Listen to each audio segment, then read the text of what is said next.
Welcome to fight talk with Lalit Kumar.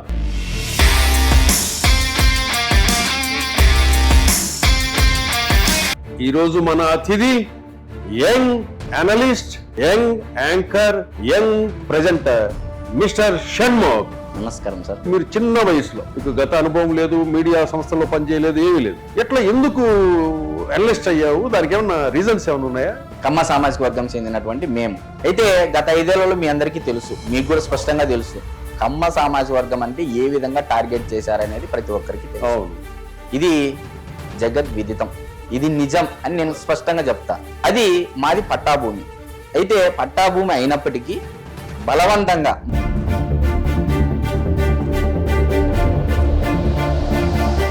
అంటే మీ మీద case పెట్టాలనే ఉద్దేశం ఉంది కాబట్టే ఆ సబ్జెక్ట్ ను తీసుకొని మీ మీద కేసు పెట్టారు. అంటే వాళ్ళ టార్గెట్ ఏంటంటే కేసు పెట్టడమే వాళ్ళ టార్గెట్. అంటే ఈ మధ్య కాలంలో ఏమైందంటే సార్, ప్రతి పల్లెలో బాగా బతికే కుటుంబాలను టార్గెట్ చేయడము, ఈ ఎస్సీ ఎస్టీ కేసులు పెట్టడము, డబ్బులు వసూలు చేసుకుంటే ఒక దందా కార్యక్రమం ఎక్కువైపోయింది.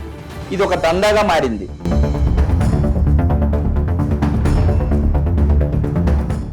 గుడ్ మార్నింగ్ ధర్మవరం ఉంది కదా. Good morning Dharmavaram. Good morning sir అన్నాను.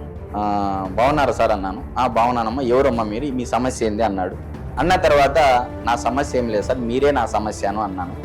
ఏమమ్మా నీ సమస్య అంటే, మీ హయాంలో నా మీద ఎస్సీ ఎస్టీ కేసు పెట్టడం జరిగిందంటే నాకేం సంబంధం అన్నారు.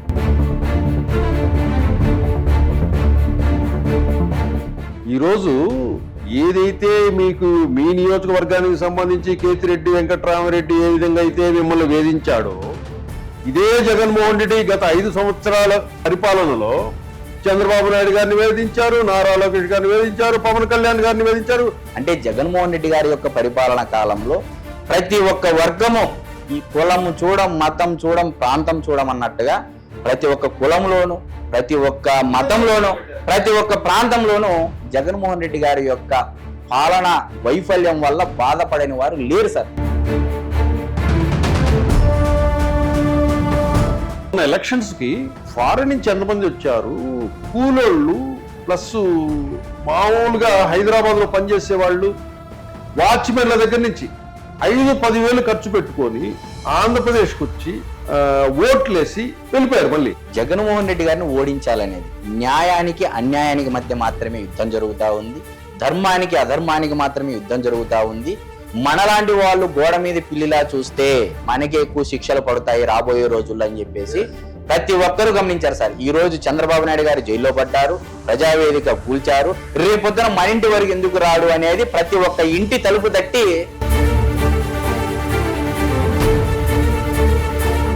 షణ్ముఖ్, ఇప్పుడు మీరు పులివెందుల్లో ఉంటున్నారు. పులివెందుల అంటుంటారు కదా. అంటే నేను కూడా చూడలేదు ఇంతవరకు పులివెందుల. అక్కడేమన్నా పులులు సంచరించేటియా గతంలో ఏమైనా? అంటే సార్ ఇక్కడ 2 రకాలుగా చెప్పచ్చు. మీరు అడిగిన ప్రశ్నలు ఏంటంటే, పులివెందుల ప్రాంతంలో పులి ఉంది కదా అని చెప్పేసి పులులు ఉంటాయా అంటే ఉంటాయి అని చెప్పచ్చు. లేదు ఇంకో రకంగా చెప్పాలంటే,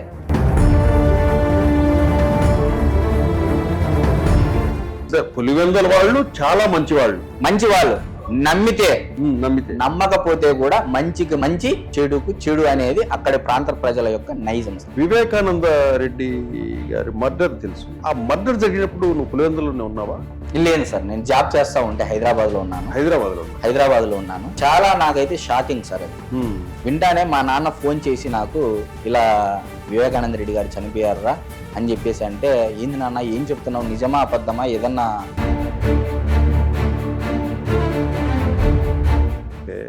ఇంకోటి షణ్ముఖ్, ఈ 2025లో టీడీపీకి సంబంధించిన మహానాడును కడపలో పెడుతుంది. ఆ మహానాడును కడపలో పెట్టడం వల్ల ఆ ఇంపాక్ట్ రాయలసీమ మీద ప్రభావం చూపే అవకాశం ఉందా? ఖచ్చితంగా సార్. ఉమ్మడి కడప జిల్లాలో కూటమి ప్రభుత్వానికి 7 సీట్లు రావడం జరిగింది. ఓకే. గతంలో ఎప్పుడో రామారావు గారి టైంలో ఒకసారి రావడం జరిగింది ఇదే 7 సీట్లు.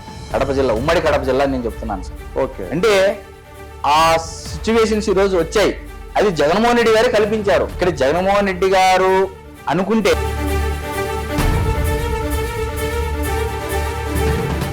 మీ ధర్మవరం మాజీ ఎమ్మెల్యే కేతిరెడ్డి వెంకట్రామరెడ్డికి మీరేమన్నా చెప్పదలుచుకున్నారా? ఖచ్చితంగా సార్. అయ్యా కేతిరెడ్డి వెంకట్రామరెడ్డి గారు పల్లెల్లో ఎంతమంది ప్రజల మీద ఎస్సీ ఎస్టీ కేసులు పెట్టారు, ఏ విధంగా దందాలు చేశారు. నమస్తే. నిజంగా గత కొన్ని రోజులుగా టీవీ స్క్రీన్స్ కానివ్వండి, డిజిటల్ మీడియాలో ఎక్కువగా నీ విశ్లేషణలు చూస్తూ ఉంటారు. మేము కూడా చూస్తుంటాం. చాలా మంది ఆంధ్ర రాష్ట్ర ప్రజలు, తెలంగాణ వాళ్ళంతా కూడా నీ విశ్లేషణలు చూస్తూ ఉంటారు. ఇంత చిన్న వయసులో విశ్లేషణ ఇచ్చే వాళ్ళల్లో ప్రత్యేకంగా నిన్ను చూస్తుంటారు. సహజంగా ఈ ఏజ్లో మీలాంటి వాళ్ళను పొలిటికల్ అనాలిసిస్లు ఇవ్వటం కానీ, ఒక ప్రభుత్వ విధానాలను విమర్శించటం కానీ, ఒక పొలిటికల్ యాంకరింగ్ చేయటం కానీ చాలా మంది తక్కువగా కనపడతారు. వాళ్ళని వేల మీద లెక్క పెట్టించవచ్చు. అంటే ఆ పొలిటికల్ నాలెడ్జ్తో, అంటే మీరు చిన్న వయసులో మీకు గత అనుభవం లేదు, మీడియా సంస్థల్లో పనిచేయలేదు, ఏమీ లేదు. ఎట్లా ఎందుకు అనలిస్ట్ అయ్యావు? దానికి ఏమన్నా రీజన్స్ ఏమైనా ఉన్నాయా? ఖచ్చితంగా సార్, మీరు అడిగిండేది ఏదైతే చెప్పారో, యాంకరింగ్ ఏమో, అనలిస్ట్ ఏమో అంటే పర్యాయ పదాలు ఎన్నైనా వాడచ్చు సార్. నాకు కూడా తెలియదు. ముందుగా ఈ విషయం దానికంటే ముందుగా నా నేపథ్యం గురించి అయితే చెప్పాలి కదా సార్. చెప్పు. నా పేరు వచ్చేసి మోదుపల్లె షణ్ముఖ్ సార్. మాది సత్యసాయి జిల్లా, అంటే కొత్తగా విభజిత జిల్లాల్లో సత్యసాయి జిల్లా మాది. అయితే మామూలుగా పాతదాని పద్ధతిగా చెప్పాలి అనుకుంటే ఉమ్మడి అనంతపూర్ జిల్లా, ధర్మవరం నియోజకవర్గము, డి చెర్లోపల్లి, దంపెట్ల చెర్లోపల్లి అనేది మా గ్రామం సార్. మా ప్రాంతంలో కరువు అనేది విపరీతంగా ఉంటది. ఇప్పటికీ స్వాతంత్రం వచ్చినప్పటి నుంచి చాలా మంది కలెక్టర్లు వచ్చారు, చాలా మంది ఎంఆర్ఓలు వచ్చారు, చాలా మంది ఆర్డీఓలు వచ్చారు, చాలా మంది రాజకీయ నాయకులు వచ్చి పోయిన వాళ్ళు కూడా ఉన్నారు. కానీ ఇప్పటికీ కేంద్ర ప్రభుత్వానికి విన్నవించుకోవాలన్నా, రాష్ట్ర ముఖ్యమంత్రికి విన్నవించుకోవాలన్నా, రాష్ట్ర క్యాబినెట్కి విన్నవించుకోవాలన్నా మాది కరువు ప్రాంతం అని చెప్పుకుంటే దౌర్భాగ్య పరిస్థితి ప్రాంతంలో ఉన్నటువంటి నేను, మరి షణ్ముఖ్ అనే నేను ఎందుకు ఇలా రావాల్సి వచ్చింది అని మనం ఒకసారి నేను చెప్తాను సార్ ప్రజలకి. ఎందుకంటే నేను ముందుగా కొరియన్ ట్రాన్స్లేటర్ సార్. కొరియా భాష నేర్పించే ఒక భాష నేర్చుకొని మా ప్రాంతంలో చంద్రబాబు నాయుడు గారి యొక్క హయాంలో పెనుగొండ ప్రాంతంలో కియా మోటార్స్ రావడం జరిగింది. నేను బీటెక్ చదివాను, బీటెక్ మెకానికల్ ఇంజనీరింగ్ చేశాను. దాని తర్వాత కొరియన్ భాష నేర్చుకొని, కొరియన్ భాష నేర్చుకోవడమే కాకోకుండా చంద్రబాబు నాయుడు గారి హయాంలో స్కూల్స్ లో, అంటే ఈ బాలయోగి గురుకుల పాఠశాలలో ఎస్సీ, ఎస్టీ, బీసీ మా యొక్క ఉమ్మడి అనంతపూర్ జిల్లాలో ట్రైనింగ్ ఇవ్వడం జరిగింది. పిల్లలకి 9th క్లాస్ పిల్లలకి, 8th క్లాస్ పిల్లలకి ట్రైనింగ్ ఇచ్చాం. Topic test of proficiency in Korean language అని టాపిక్ లెవెల్ ఎగ్జామ్ కూడా కండక్ట్ చేసి వాళ్ళని నా వంతుగా మా ప్రాంతానికి ఏం చేయగలుగుతానని ఆ రోజుల్లోనే ఆలోచన చేసి సాంఘిక సంక్షేమ శాఖ డైరెక్టర్ తో కలిసి మాట్లాడి ప్రిన్సిపల్స్ తో ఒక మీటింగ్ ఏర్పాటు చేసి, ఈ విధంగా చేస్తే మా ప్రాంత ప్రజలకి, మా ప్రాంతంలో ఉన్నటువంటి బడుగు బలహీన వర్గాలకి కూడా నా వంతుగా నేను ఏదో చేసిన వాడిని అవుతానని చెప్పేసి ఆ రోజు ప్రయత్నం చేయడం జరిగింది. దాని తర్వాత కరోనా రావడము, కరోనా తర్వాత సాఫ్ట్వేర్ సైడ్ వెళ్ళడం జరిగింది. సాఫ్ట్వేర్ సైడ్ వెళ్ళిన తర్వాత డెవాప్స్ ఇంజనీర్ గా నేను చేయడం జరిగింది. AWS DevOps, GCP DevOps engineer గా చేయడం జరిగింది. ఇక్కడ హైదరాబాద్ చేసావు, బెంగళూరు చేసావు? వివిధ ప్రాంతాలు వర్క్ ఫ్రమ్ హోమ్ చాలా సార్లు, అంటే వర్క్ ఫ్రమ్ హోమే కరోనా టైంలో ఒక 2 years 3 years work from home లోనే గడిచిపోయింది. ఒక 1 year హైదరాబాద్ లో చేయడం జరిగింది. సడన్ గా అంటే జగన్మోహన్ రెడ్డి గారి హయాం గురించి చెప్పాల్సి ఉంటుంది సార్. ఎందుకంటే ఇక్కడ నుంచే నా అప్పుడు సెకండ్ ఇన్నింగ్స్ అంటే ఏదో సినిమాల్లో హీరో అసలు ఏం జరిగిందంటే అనేది ఇప్పుడు చూడాలి మనం. ఖచ్చితంగా సార్. ఇక్కడ సెకండ్ ఇన్నింగ్స్ నా స్టార్ట్ అయ్యే సందర్భం ఇక్కడ వచ్చింది సార్. నా పాటికి నేను హ్యాపీగా మా ఊర్లో దంపెట్ల చెర్లోపల్లి అనే గ్రామంలో మేము లేము సార్. యాక్చువల్గా మేము ఉండేది పులివెందుల ప్రాంతంలో ఉంటాము. మా ఫ్యామిలీ స్టేయింగ్ ధర్మవరం నియోజకవర్గంలో డి చెర్లోపల్లి అనేది మా గ్రామము, మా భూములు, మా ఇల్లు, మా స్వగ్రామం అది. అయితే కేతిరెడ్డి వెంకటరామరెడ్డి గారు మా శాసనసభ్యుడు, ధర్మవరం శాసనసభ్యుడు, జగన్మోహన్ రెడ్డి గారి గ్రామంలో ఆయనే. అవును.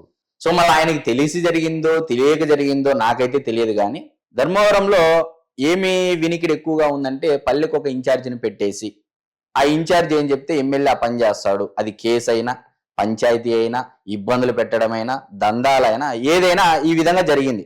మరి అది ఎమ్మెల్యేకి తెలిసి జరిగిందో తెలియక జరిగిందో అయితే నాకైతే స్పష్టంగా తెలియదు సార్. ఇక్కడ ఏమైందంటే ఉద్దేశపూర్వకంగా తెలుగుదేశం పార్టీ మద్దతుదారులు, న్యూట్రల్ గా ఉండే వాళ్ళని టార్గెట్ చేస్తూ ఎలక్షన్ ముందు బైండ్ ఓవర్ కింద ఆ ప్రాంతంలో కేసులు పెట్టడం జరిగింది, బనాయించడం జరిగింది. ఇప్పుడు కేసు పెట్టాలి అంటే దానికి ఏదో ఒక కారణం కావాలి అంటే గొడవ కావాలి అంటే ఆలోచన వాళ్ళ మీద ఏ విధంగా బదనాం చేయాలా, ఆ కుటుంబాలని, బాగా బతికే కుటుంబాలని ఒక ఆలోచన కలిగింది వాళ్ళలో. ఆ ఆలోచన వచ్చిన తర్వాత మా ఊర్లో ఉండే ఆయన పేరు చెప్పడం నాకు ఇష్టం లేదు. ఎందుకంటే వారిని మనం ఏదో ఉద్దేశపూర్వకంగా వాళ్ళకి ఒత్తిడి ఉండొచ్చు, వాళ్ళకి ఏదో ఒక సామాజిక వర్గము కమ్మ సామాజిక వర్గం సార్. ఓకే.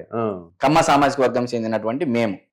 అయితే గత 5 ఏళ్లలో మీ అందరికీ తెలుసు, మీకు కూడా స్పష్టంగా తెలుసు కమ్మ సామాజిక వర్గం అంటే ఏ విధంగా టార్గెట్ చేశారనేది ప్రతి ఒక్కరికి తెలుసు. ఇది జగద్విదితం, ఇది నిజం అని నేను స్పష్టంగా చెప్తా. అయితే అదే కారణంలో భాగంగా మా ఊర్లో ఉన్నటువంటి ఒక ఆయన మా ఊరి నుంచి ఇంకో ఊరికి దారి వెళ్తారు సార్. మా కలము అంటారు, మా సైడ్ కలము అంటారు. అది మాది పట్టాభూమి. అయితే పట్టాభూమి అయినప్పటికీ బలవంతంగా మాకు ముందు రోజు ఆ ఇన్ఛార్జ్ ఏం చెప్పాడంటే పాత రోడ్డు ఎక్కడికి ఉంటే అక్కడికే రోడ్డు వేస్తామని చెప్పి చెప్పడం జరిగింది. సరే, ఒకవేళ మాట్లాడి ఉంటే గ్రామానికే కదా అని చెప్పేసి మేము కూడా ఒప్పుకునే వాళ్ళం, వేసుకోండి ఇబ్బంది ఏం లేదు చేసుకోండి అని. కానీ నైట్కి ఒక మాట చెప్పి మార్నింగ్ వచ్చేసరికి జేసీబీలు పెట్టి అంతా నూకేసి బలవంతంగా ఎస్ఐని కానిస్టేబుల్ అని ఒక 10 మంది దాకా పెట్టేసి ఈ ఎస్సీ ఎస్టీ బడుగు బలహీన వర్గాలని మా ఊర్లో ఉండే వాళ్ళని తీసుకొని వచ్చేసి వాళ్ళ ముందు పెట్టేసి మేము అన్నా అనకపోయినా కొట్టినా కొట్టకపోయినా ఉద్దేశపూర్వకంగా అప్పట్లో మా ప్రాంతంలో ఎస్ఐ ఒక ఆయన ఉండేవాడు సార్, ఆయన పేరు అనవసరం. ఆ ఎస్ఐ కూడా చెప్పాడు పక్కకి పిలిచి, మీ మీద ఉద్దేశపూర్వకంగా కేసు పెట్టాలని చూస్తున్నారు, మీ పాటికి మీరు సైలెంట్ గా ఉండండి, మిమ్మల్ని వాళ్ళు కాబట్టి కల్లే అదే పనిగా రెచ్చగొడుతున్నారు. ఆల్రెడీ మీ మీద ప్రెజర్ ఉంది, ఎమ్మెల్యే నుంచి ప్రెజర్ ఉంది డిఎస్పీకి, కాబట్టి మీరు మీ మీద ఒత్తిడి అదే పనిగా వాళ్ళు రెచ్చగొడుతున్నారు మిమ్మల్ని అని నన్ను పక్కకు పిలిచి చెప్పడం జరిగింది. నేను కూడా ఎవరైతే ఆయన గొడవ చేస్తున్నాడో అంటే వైఎస్ఆర్సీపీ పార్టీ నుంచి మా ఊరికి ఎవరైతే ఇన్ఛార్జ్ ఉన్నారో ఆయనకు కూడా చెప్పడం జరిగింది, రాజకీయం చేయాలనుకుంటే మేము చేస్తాము, కానీ మన ప్రాంతంలో పొద్దున్న లేచినాల నుంచి మొఖాలు చూసుకునే వాళ్ళము, మనం కలిసి ఉండే వాళ్ళము, మన ప్రాంత అభివృద్ధి కోసం మనమే చెట్టు కింద కూర్చొని ఊరి పెద్దలందరూ ఉన్నారు, అందరం కూర్చొని ప్రశాంతంగా మాట్లాడి మేము కూడా మన ఊరి కోసమే పక్క ఊరి కోసం కూడా ఇవ్వాలనుకుంటే మేము కూడా ఇస్తాము అని చెప్పేసి కూడా నేను ఆయన చెప్పడం జరిగింది. అందులోపలే ఈ కొందరు అవతలి వాళ్ళు ఉద్దేశపూర్వకంగా రెచ్చగొట్టే వ్యాఖ్యలు చేయడం జరిగింది, వాళ్ళు బూతులు తిట్టడం జరిగింది. మాకు తెలియదు కదా సార్ ఇదంతా, అంటే వాళ్ళు ఉద్దేశపూర్వకంగా ఫోటోలు వీడియోలు ముందుగానే ప్రీ ప్లానెడ్ సరే అని చెప్పేసి మా ఊర్లో ఉండే వాళ్ళు కూడా కొంతమంది ఆయనకి లోపల సహకరించడము, ఎవరైతే కేసులు పెడుతున్నారు ఇన్ఫర్మేషన్లు ఇవ్వడం, ఇదంతా ఉద్దేశపూర్వకంగా జరిగింది.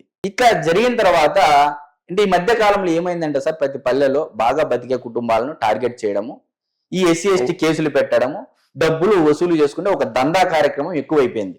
ఇది ఒక దందాగా మారింది. అంటే వాళ్ళు పరువు కోసం ఏదో కొంత ఆ కేసుల నుంచి బయటపడడానికి డబ్బులు అది కూడా చేస్తారు, ఏ విధంగా వీళ్ళు చేస్తారనేది కూడా చెప్తాను.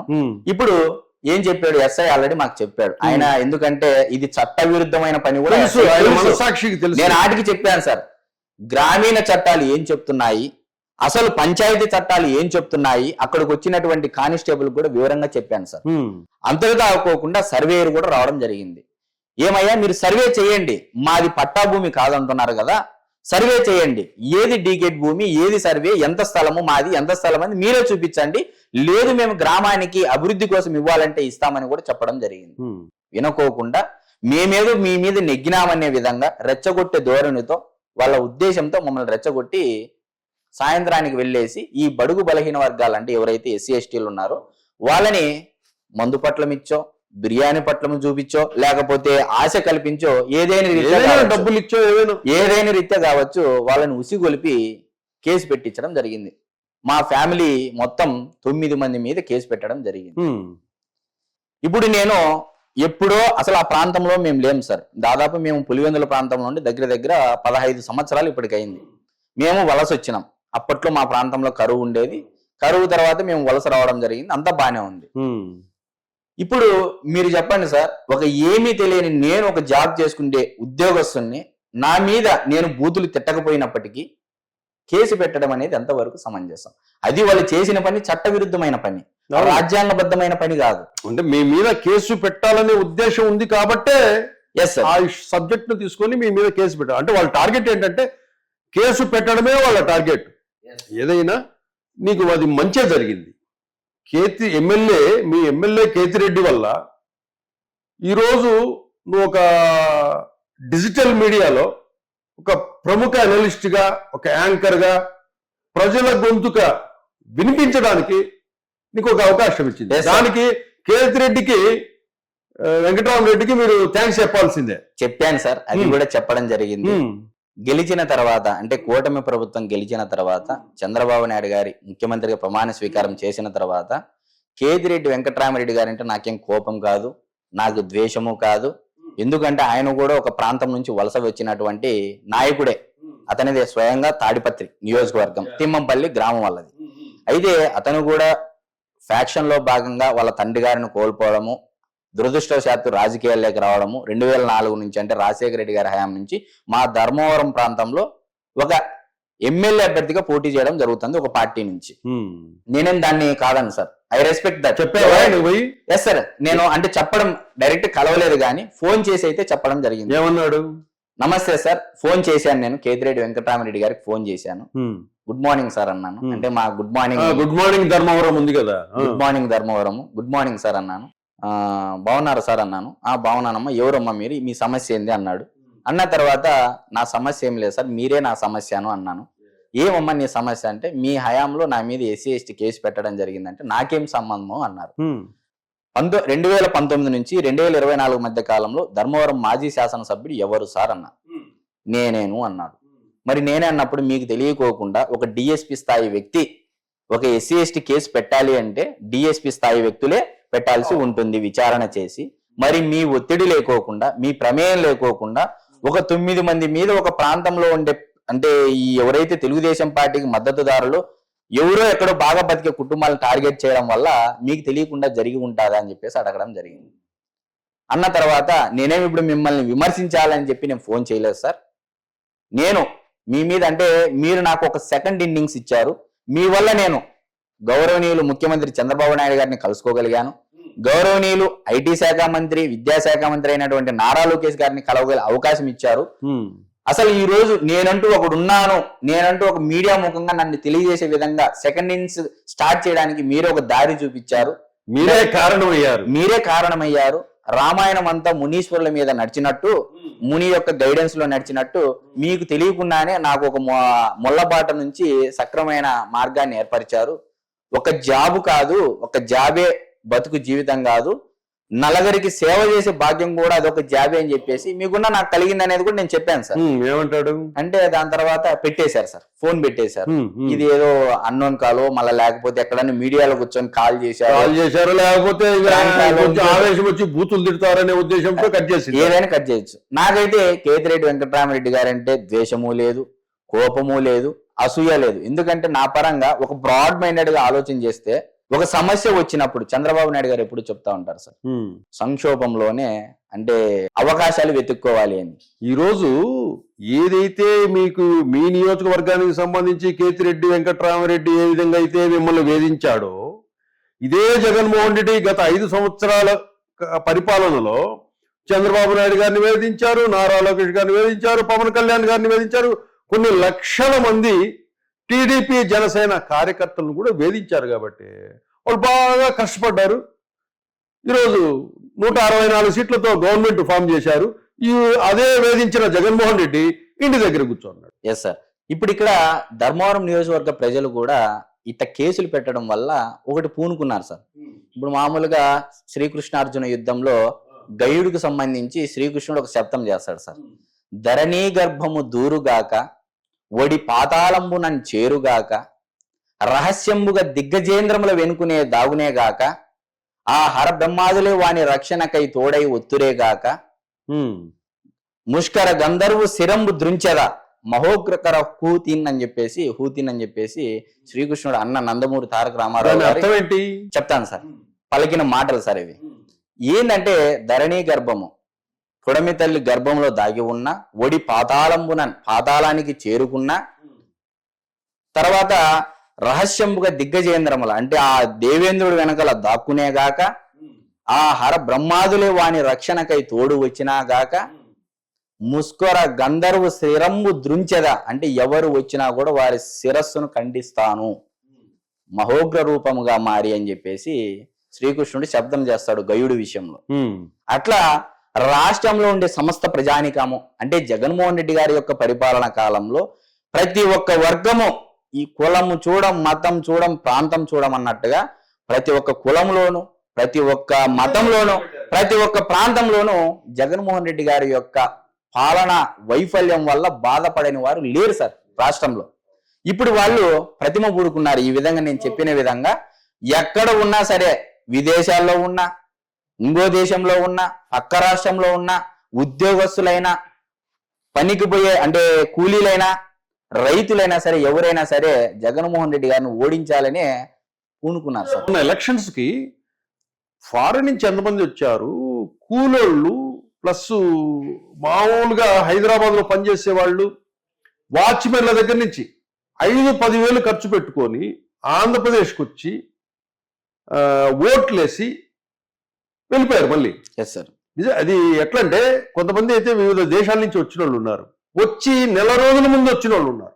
అంటే వాళ్ళకి ఎట్లా ఫీలింగ్ కలిగిందంటే మన రాష్ట్రం ఏదో అయిపోయింది, మన రాష్ట్రాన్ని రక్షించుకోవాలి, మన రాజధానిని రక్షించుకోవాలి.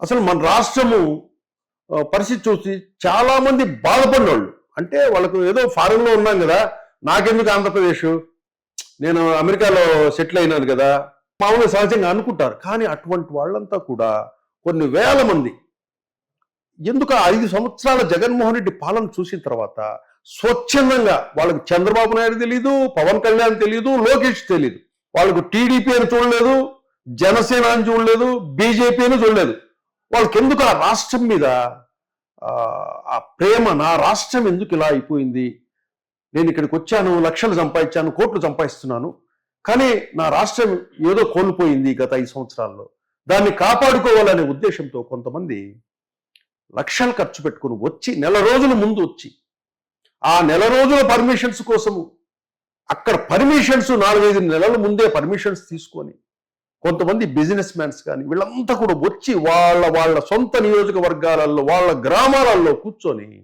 మిగతా ప్రజలను మోటివేట్ చేస్తూ మన రాష్ట్రము కాపాడుకోవాలి, మనం ఇట్లా ఓట్లు వేయాలి, మనం జగన్మోహన్ రెడ్డిని నుంచి ఈ రాష్ట్రాన్ని కాపాడుకోవాలనే ఉద్దేశంతో వీళ్ళందరినీ మానిటరింగ్ చేశారు. అందరూ ఓట్లు వేయించారు, ఓట్లేశారు, వెళ్ళిపోయారు. అయితే ఇక్కడ సార్ మీరు చెప్పినది ఏదైతే అడిగింది ఉందో, చాలా మంది ప్రజలు అంటే ప్రతి ఒక్కరు విదేశాల్లో ఉన్నటువంటి వాళ్ళు, పక్క రాష్ట్రంలో ఉన్నటువంటి వాళ్ళు, ఎవరైనా ఏ వర్గమైనా కావచ్చు సార్, జగన్మోహన్ రెడ్డి గారిని ఓడించాలనేది న్యాయానికి అన్యాయానికి మధ్య మాత్రమే యుద్ధం జరుగుతూ ఉంది. ధర్మానికి అధర్మానికి మాత్రమే యుద్ధం జరుగుతూ ఉంది. మనలాంటి వాళ్ళు గోడ మీద పిల్లిలా చూస్తే మనకే ఎక్కువ శిక్షలు పడతాయి రాబోయే రోజుల్లో అని చెప్పేసి ప్రతి ఒక్కరూ గమనించారు సార్. ఈ రోజు చంద్రబాబు నాయుడు గారు జైల్లో పడ్డారు, ప్రజావేదిక కూల్చారు, రేపొద్దున మన ఇంటి వరకు ఎందుకు రాడు అనేది ప్రతి ఒక్క ఇంటి తలుపు తట్టి నిద్ర మేలుకొల్పింది సార్ గత 5 ఏళ్ళ అంటే ఎలక్షన్ ముందు. కానీ ఎందుకంటే ఇది ఇలాంటి సిచ్యువేషన్, ఇలాంటి గత 5 ఏళ్ల జగన్మోహన్ రెడ్డి పాలన లాంటి పాలన ఈవెన్ రాజశేఖర రెడ్డి కూడా చేయలే, ఏ ముఖ్యమంత్రి చేయలే. మన ఆంధ్ర రాష్ట్రాన్ని పరిపాలించిన ఏ ముఖ్యమంత్రి కూడా జగన్మోహన్ రెడ్డి లాంటి పరిపాలన ఎవరూ చేయలేదు. దాంతో మొత్తము తెలుగు జాతంతా, ప్రపంచవ్యాప్తంగా ఉన్న తెలుగు జాతంతా ఒక్కటే మొన్న ఎలక్షన్స్ కు ఆంధ్రప్రదేశ్ లో దిగింది. జగన్మోహన్ రెడ్డిని ఓడించింది, కూటమిని గెలిపించేసి అందరూ వెళ్ళిపోయారు మళ్ళీ. Yes sir. అంటే గత 5 ఏళ్లలో జగన్మోహన్ రెడ్డి గారికి ఒక్క ఛాన్స్ అనేది వర్తింపజేసింది. అదే విధంగా వాళ్ళ తండ్రి గారి యొక్క వారసత్వము, ఒకవైపు చెల్లి పాదయాత్ర, అటు పక్క రాష్ట్రాల వల్ల సపోర్ట్ కానీ ఏదైనా రీత్యా కావచ్చు, జగన్మోహన్ రెడ్డి గారికి 150 సీట్లు మ్యాండేట్ రావడం జరిగింది. అది మ్యాన్ ఆఫ్ మిషన్సా, మ్యాన్ ఆఫ్ పీపుల్ మ్యాండేట్ అనేది అది లోగుట్టు పెరుమాళకెరుక. మరి ఇప్పుడు ఏమంటున్నారు వాళ్ళు, కొంతమంది ఏమో ఈవీఎంల వల్ల గెలిచారు కూటమి ప్రభుత్వం వాళ్ళు, కొంతమంది ఏంది మా ఫ్యాక్టర్స్. రీసెంట్ గా కేతిరెడ్డి వెంకటరామరెడ్డి గారు చిలక పలుకులు పలుకుతా ఉన్నారు. దీని గురించి కూడా మనం మన భాషలో అంటే ప్రజలకు అర్థమయ్యే విధంగా చెప్పాలి అంటే, కేతిరెడ్డి వెంకటరామరెడ్డి గారు గత కొన్ని రోజుల నుంచి మేము ఓడిపోవడానికి గల కారణాలు చెప్పుకుంటూ వస్తున్నారు. దీనికి మనము పురాణాల నుంచే భువన విజయం అనేది శ్రీకృష్ణదేవరాయల కాలంలో కవితా దర్బార్ అనేది అంది. అంటే వాళ్ళ అష్టకవులను స్తుతిస్తూ, అంటే ఆయన కవితా దర్బార్లో ఉండగా శ్రీకృష్ణదేవరాయలు దూర్జటి కవి గారిని స్తుతిస్తాడనమాట. స్తుతమతి అయిన ఆంధ్ర కవి దూర్జటి పల్గుల కేల కలిగేనో అతులిత మాధురి మహిమ అంటాడు. అప్పుడు ఈయన ఉన్నాడు కదా సార్ తెనాలి రామకృష్ణుడు వికట కవి గారు, ఆయన అప్పుడు ఏమంటాడంటే దొరికిందే తనువుగా అని చెప్పేసి దొరికిందే సంద అన్నట్టు మధ్యలో ఎంటర్ అవుతాడు. హా తెలిసెన్ భువనైక మోహనోద్దత సుకుమార వార వనిత జనత గణపహారి సంతత మధురాధ రోదిత సుధారసదారల గ్రోలు టంజుమి అంటాడు సార్ తెనాలి రామకృష్ణుడు గారు.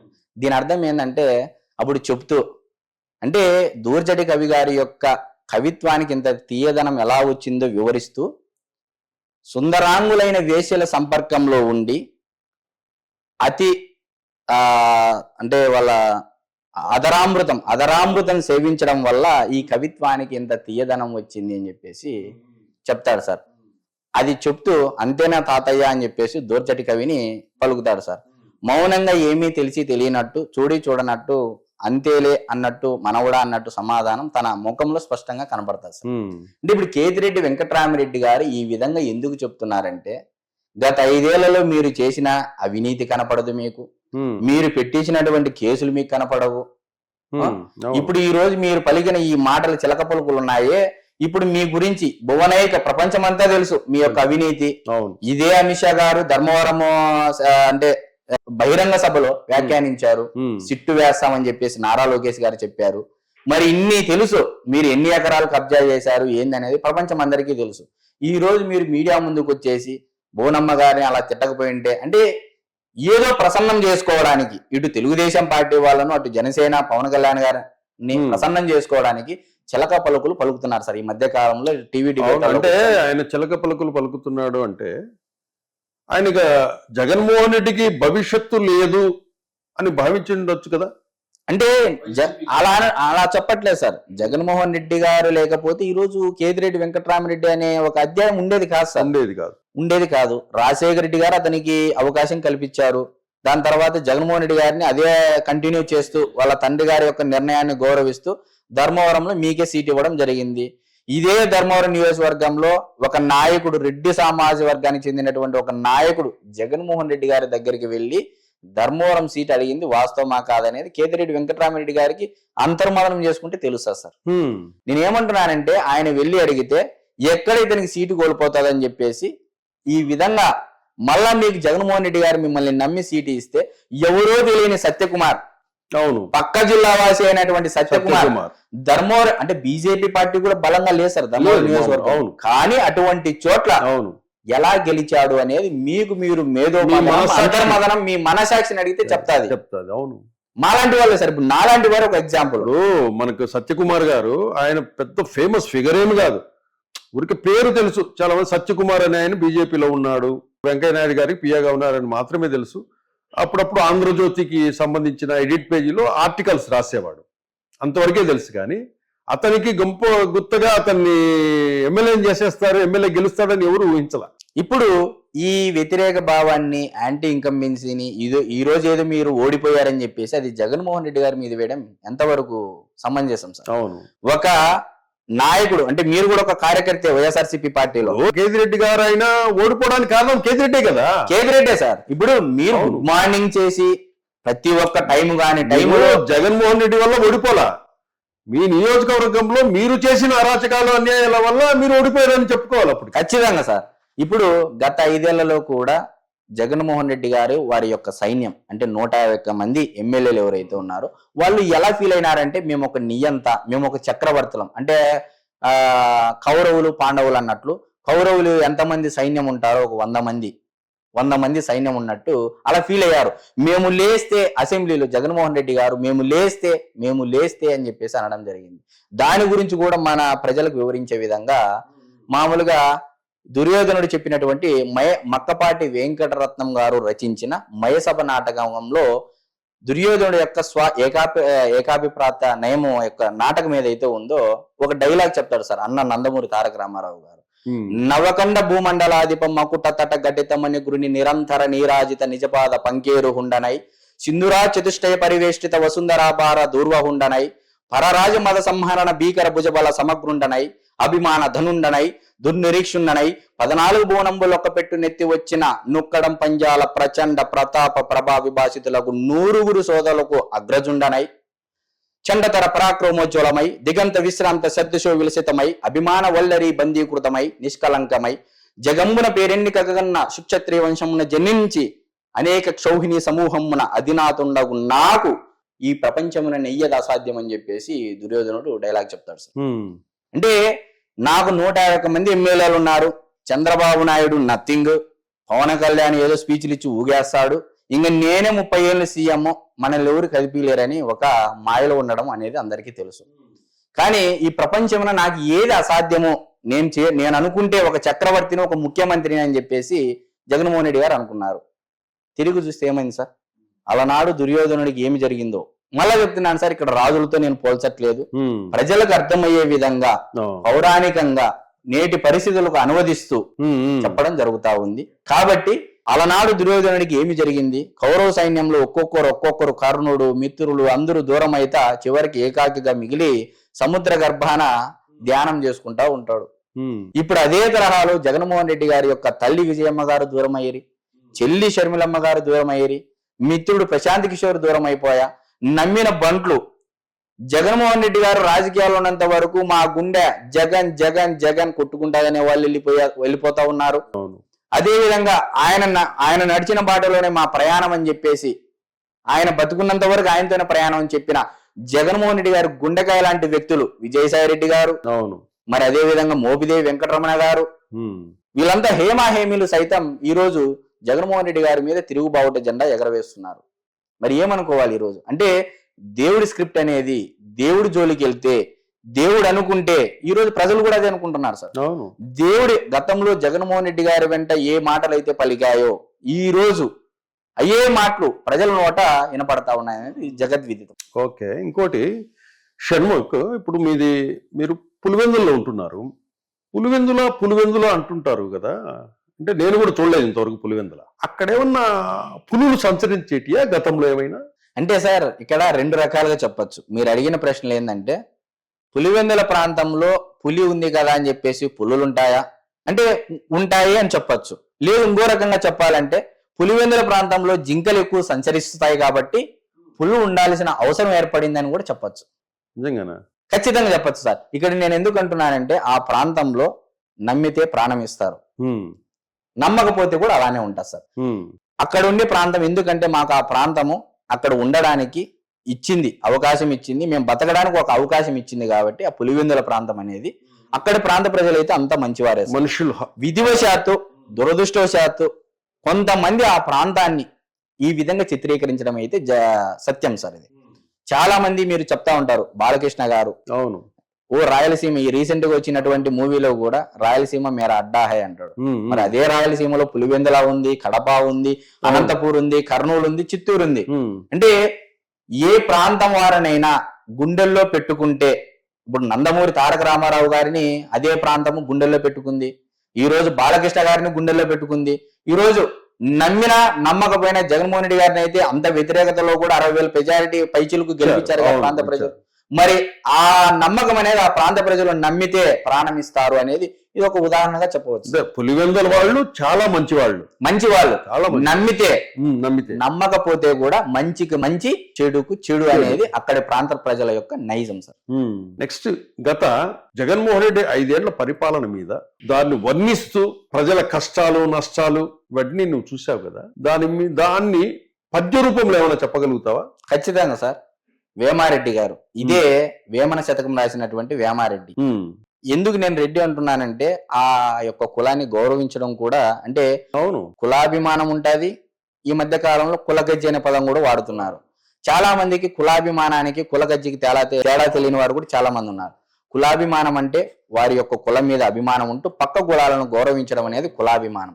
కులగజ్జి అంటే మనమే గొప్ప పక్క కులాల వారిని ఒక అంటరాని వారుగా చూడడం అనేది కులగజ్జితో సమానం. మరి అందులో భాగంగా రెడ్డి సామాజిక వర్గంలో పుట్టినటువంటి వేమన గారు వేమన శతకం రాసి జీవితం మీద వైరాగ్యంతో ఒక చెట్టు కింద కూర్చున్నటువంటి ఒక పద్యం సార్. ఎరుకలేని దొర నెన్నాళ్ళు గొలిచిన బ్రతుకంబు ఒట్టి భ్రాంతి కాని గొడ్డుటావు పాలు గోరితే చేపునా విశ్వదాభిరామ వినురవేమ అన్నారు సార్. అంటే ఎరుకలేని దొర నెన్నాళ్ళు గొలిచిన, ఇప్పుడు మీరు ఒక వ్యక్తి ఒక యజమాని దగ్గర పని చేస్తున్నప్పటికీ ఆ కష్టాన్ని గుర్తించని యజమాని దగ్గర ఎంతకాలం చేసినా వృధాయే కదా సార్, వ్యర్థంబే. అలాగే గొడ్డుటావు పాలు కోరితే, గొడ్డు ఆవును పాలు కోరితే ఇస్తుందా సార్? ఏముంది, మేత మేస్తుంది అవసరం ఉన్నంత వరకు, అవసరం అయిపోతానే పాలు ఇవ్వదు, పాడు ఇవ్వదు. విశ్వదాభిరామ వినురవేమ అని చెప్పేసి అలనాడు ఎప్పుడో చెప్పాడు సార్ వేమారెడ్డి గారు. మరి ఇప్పుడు మీరు చెప్పండి, జగన్మోహన్ రెడ్డి గారి పరిపాలన కాలంలో జగన్మోహన్ రెడ్డి గారిని నమ్మి ఎరుగలేని దొర నిన్నాళ్ళు గొలిచిన ఆయన నమ్మి ఆయన పార్టీలోకి దిగారు ఒక సెక్షన్ ఆఫ్ పీపుల్. ఏమీ రాదు, ఏమీ లేదు, గొడ్డుటావు పాలు కోరితే ఎట్లుంటుందో పరిస్థితి, మనము జగన్మోహన్ రెడ్డి గారిని అడిగితే అట్లనే ఉంటుంది పరిస్థితి అని చెప్పేసి తెలుసుకున్నారు. ఈ రోజు మనిషికి గుండె ఎలాంటిదో జగన్మోహన్ రెడ్డి గారికి గుండెకాయ లాంటి వ్యక్తి విజయసాయి రెడ్డి గారు సార్. మరి అటువంటి వ్యక్తి ఈ రోజు రాజకీయాలు దూరం అవుతున్నా అంటున్నాడు. గవర్నమెంట్ మారిన 6 నెలలకే. మరి ఏంటి పరిస్థితి? ఈ రోజు నమ్మిన వారు సైతం కూడా జగన్మోహన్ రెడ్డి గారిని ఈ రోజు అలాంటి వ్యక్తి మంచి వ్యక్తి కాదని చెప్పేసి వెళ్ళిపోతా ఉన్నారు. మరి ఇదే ఉదాహరణగా చెప్పవచ్చు. గత 5 ఏళ్ల పరిపాలనా కాలాన్ని ఇంతకంటే ఏ విధంగా చెప్తాము? ఒక యజమాని దగ్గర ఇంతమంది ఎమ్మెల్యేలు, ఎంపీలు, ఎంపీటీసీలు, జెడ్పీటీసీలు, కార్యకర్తలు, శ్రేణులు, ఇంత వ్యవస్థలు ఉన్నటువంటి ఒక యజమానిని నమ్మట్లేదు. ఈరోజు నమ్మకం లేని చోట ఎంత పని చేసినా వ్యర్థమే అని చెప్పేసి వైఎస్ఆర్సీపీ పార్టీలో ఉన్నటువంటి చాలా మంది రియలైజ్ అయ్యి ఎవరి పనులు వాళ్ళు చేసుకుంటా ఉన్నారు అనేది అయితే నేను స్పష్టంగా చెప్తాను. ఓకే, ఇప్పుడు ఆ ఇష్యూ జరిగింది, తర్వాత హైదరాబాద్కి వచ్చేసావు. హైదరాబాద్కి వచ్చేసిన తర్వాత ఆ సమయంలో లోకేష్ గారిని ఎప్పుడన్నా కలిసావా? కలిశాను సార్. కలిసావా? లోకేష్ గారు ఇలా కేసులు పెట్టిన వాళ్ళని హక్కున చేర్చుకొని నేను ఉన్నాను మీకు అంటే, మామూలుగా జగన్మోహన్ రెడ్డి గారి నినాదం ఇచ్చారు కానీ నేను ఉన్నాను, నేను విన్నాను అంటాడు. కానీ జగన్మోహన్ రెడ్డి గారు విన్నారో లేదో తెలియదు, ఉన్నారో లేదైతే నాకు తెలియదు. కానీ లోకేష్ గారు మాత్రం నేను ఉన్నాను, నేను విన్నాను. ఆయనకు ఒక బాధ చెప్పుకుంటే ఆయన యొక్క టీం, లోకేష్ గారి యొక్క టీం స్పందించే తీరు గాని, వేగవంతంగా సాంత్వన చేకూర్చడం గాని, ఆ మనిషి యొక్క సమస్యలు వినడం గాని, వారి వెంట ఉండే విధానాన్ని చూసే ఈ రోజు లోకేష్ గారిని సైతం కూడా ఎవరైతే పప్పు అన్నారో గతంలో, వాళ్ళు ఈ రోజు నిప్పు అనేటువంటి పరిస్థితి నెలకొంది. అవును, నేను లోకేష్ గారి గురించి కూడా చెప్తూ చాలా మంది లోకేష్ గారితో మాట్లాడారు. దగ్గర ఒక 10 నిమిషాలు మాట్లాడారు. అంటే నమస్తే అన్న అన్నాను అంటే సార్ అనద్దు అన్నాడు, అన్నాను అని అన్నాడు, అనద్దు అన్నాడు, అన్నాను అన్నాడు. అన్న నా పేరు షణ్ముఖ్, ఫలానా ధర్మవరం నియోజకవర్గము, మా ఊరి ఇది, నేను ఇలా ఉద్యోగంలో చేసేవాడిని, నా మీద ఇంత కొంత రాజకీయ ఒత్తిడి మేరకు SC/ST కేసు పెట్టడం జరిగింది అని అంటే కంగ్రాచులేషన్స్ అన్నారు. అంటే శుభాకాంక్షలు, కేసు పెట్టినందుకంటే నువ్వు కూడా మా పోరాటంలో భాగస్వాముడు అయ్యావు, సైనికుడు వచ్చి మాలో చేరాడని చెప్పేసి శుభాకాంక్షలు తెలియజేయడం జరిగింది. అంటేనే తర్వాత ఏంటి నీకున్న ఏమన్నా ఉంటే నేను చెప్పాను సార్, అన్న శాఖకు సంబంధించి విద్యాశాఖ కాబట్టి, IT శాఖ కాబట్టి, ఒక సాఫ్ట్వేర్ ఎంప్లాయీగా నేను మాత్రమే కాదు బాగుండడము, మా ప్రాంత ప్రజలకు, ఉమ్మడి అనంతపూర్ జిల్లా కరువు జిల్లా కాదు, టాలెంట్ కు నిలయము. ఈ రోజు నేషనల్ అవార్డులు రైతులకు రావాలన్నా, కరువు జిల్లాలో హార్టికల్చర్ హబ్ గా ఉన్నటువంటి అనంతపూర్ జిల్లా fruit bowl of AP, A fruit పండాలన్నా ఒక కరువు జిల్లాలోనే సాధ్యమని నిరూపించిన మా ప్రాంత రైతులు ఈ సమస్యలు నెలకొంటున్నారు, ఈ విధంగా ఇబ్బందులు పడుతున్నారు, మీరు ఉద్యోగాలు ఈ విధంగా కల్పించవచ్చని చెప్పేసి నా పాటు ఒక చిన్న కార్యకర్త ఐడియా ఇచ్చినప్పటికీ సాధారణంగా ఎంతో ఓపికతో విని రాసుకొని నువ్వు టచ్ లో ఉండు, ఏ విధంగా నీకు మన ప్రజలకు, మన నిరుద్యోగులకు, మన రాష్ట్రంలో ఉండే వాళ్ళకి ఏ విధంగా చేయాలో నాకు ఐడియాలు ఇవ్వని చెప్పేసి ఆయన స్వయంగా ఆయన నెంబర్ ఇవ్వడం జరిగింది సార్. Very good. ఇది సార్ నారా లోకేష్ గారు అంటే. ఇదేదో నేనేదో చాలా మంది అనుకుంటారు అవును డబ్బా లేకపోతే, నారా లోకేష్ కి సంబంధించిన నంబర్ చాలా మంది దగ్గర ఉంటుందండి. Yes sir. ఆయన ఒక కొత్త తరహా ప్రభుత్వాన్ని ప్రజలకు చేకూర్చే విధంగా దగ్గరికి చేర్చే ప్రాసెస్ లో ఒక కొత్త తరహా పంతాన్ని ఎంచుకున్నారు సార్. టెక్నాలజీని ఉపయోగించుకొని వాట్సాప్ ద్వారా, మెయిల్స్ ద్వారా మీ సమస్యను నాకు నేరుగా చెప్పండి, మీ సమస్యలను తీరుస్తాను. విదేశాల్లో ఎంతమంది బాధితులు బాధపడతా ఉంటే ఈ మధ్య కాలంలో చేశారు. మరి అదే విధంగా నిరుద్యోగులకు సంబంధించి ఈ మధ్య కాలంలో ఉద్యోగ కంపెనీలు తీసుకురావడం, వాట్సాప్ చేసిన వాళ్ళందరికీ కూడా రిప్లై మెసేజ్ ఇస్తున్నారు సార్.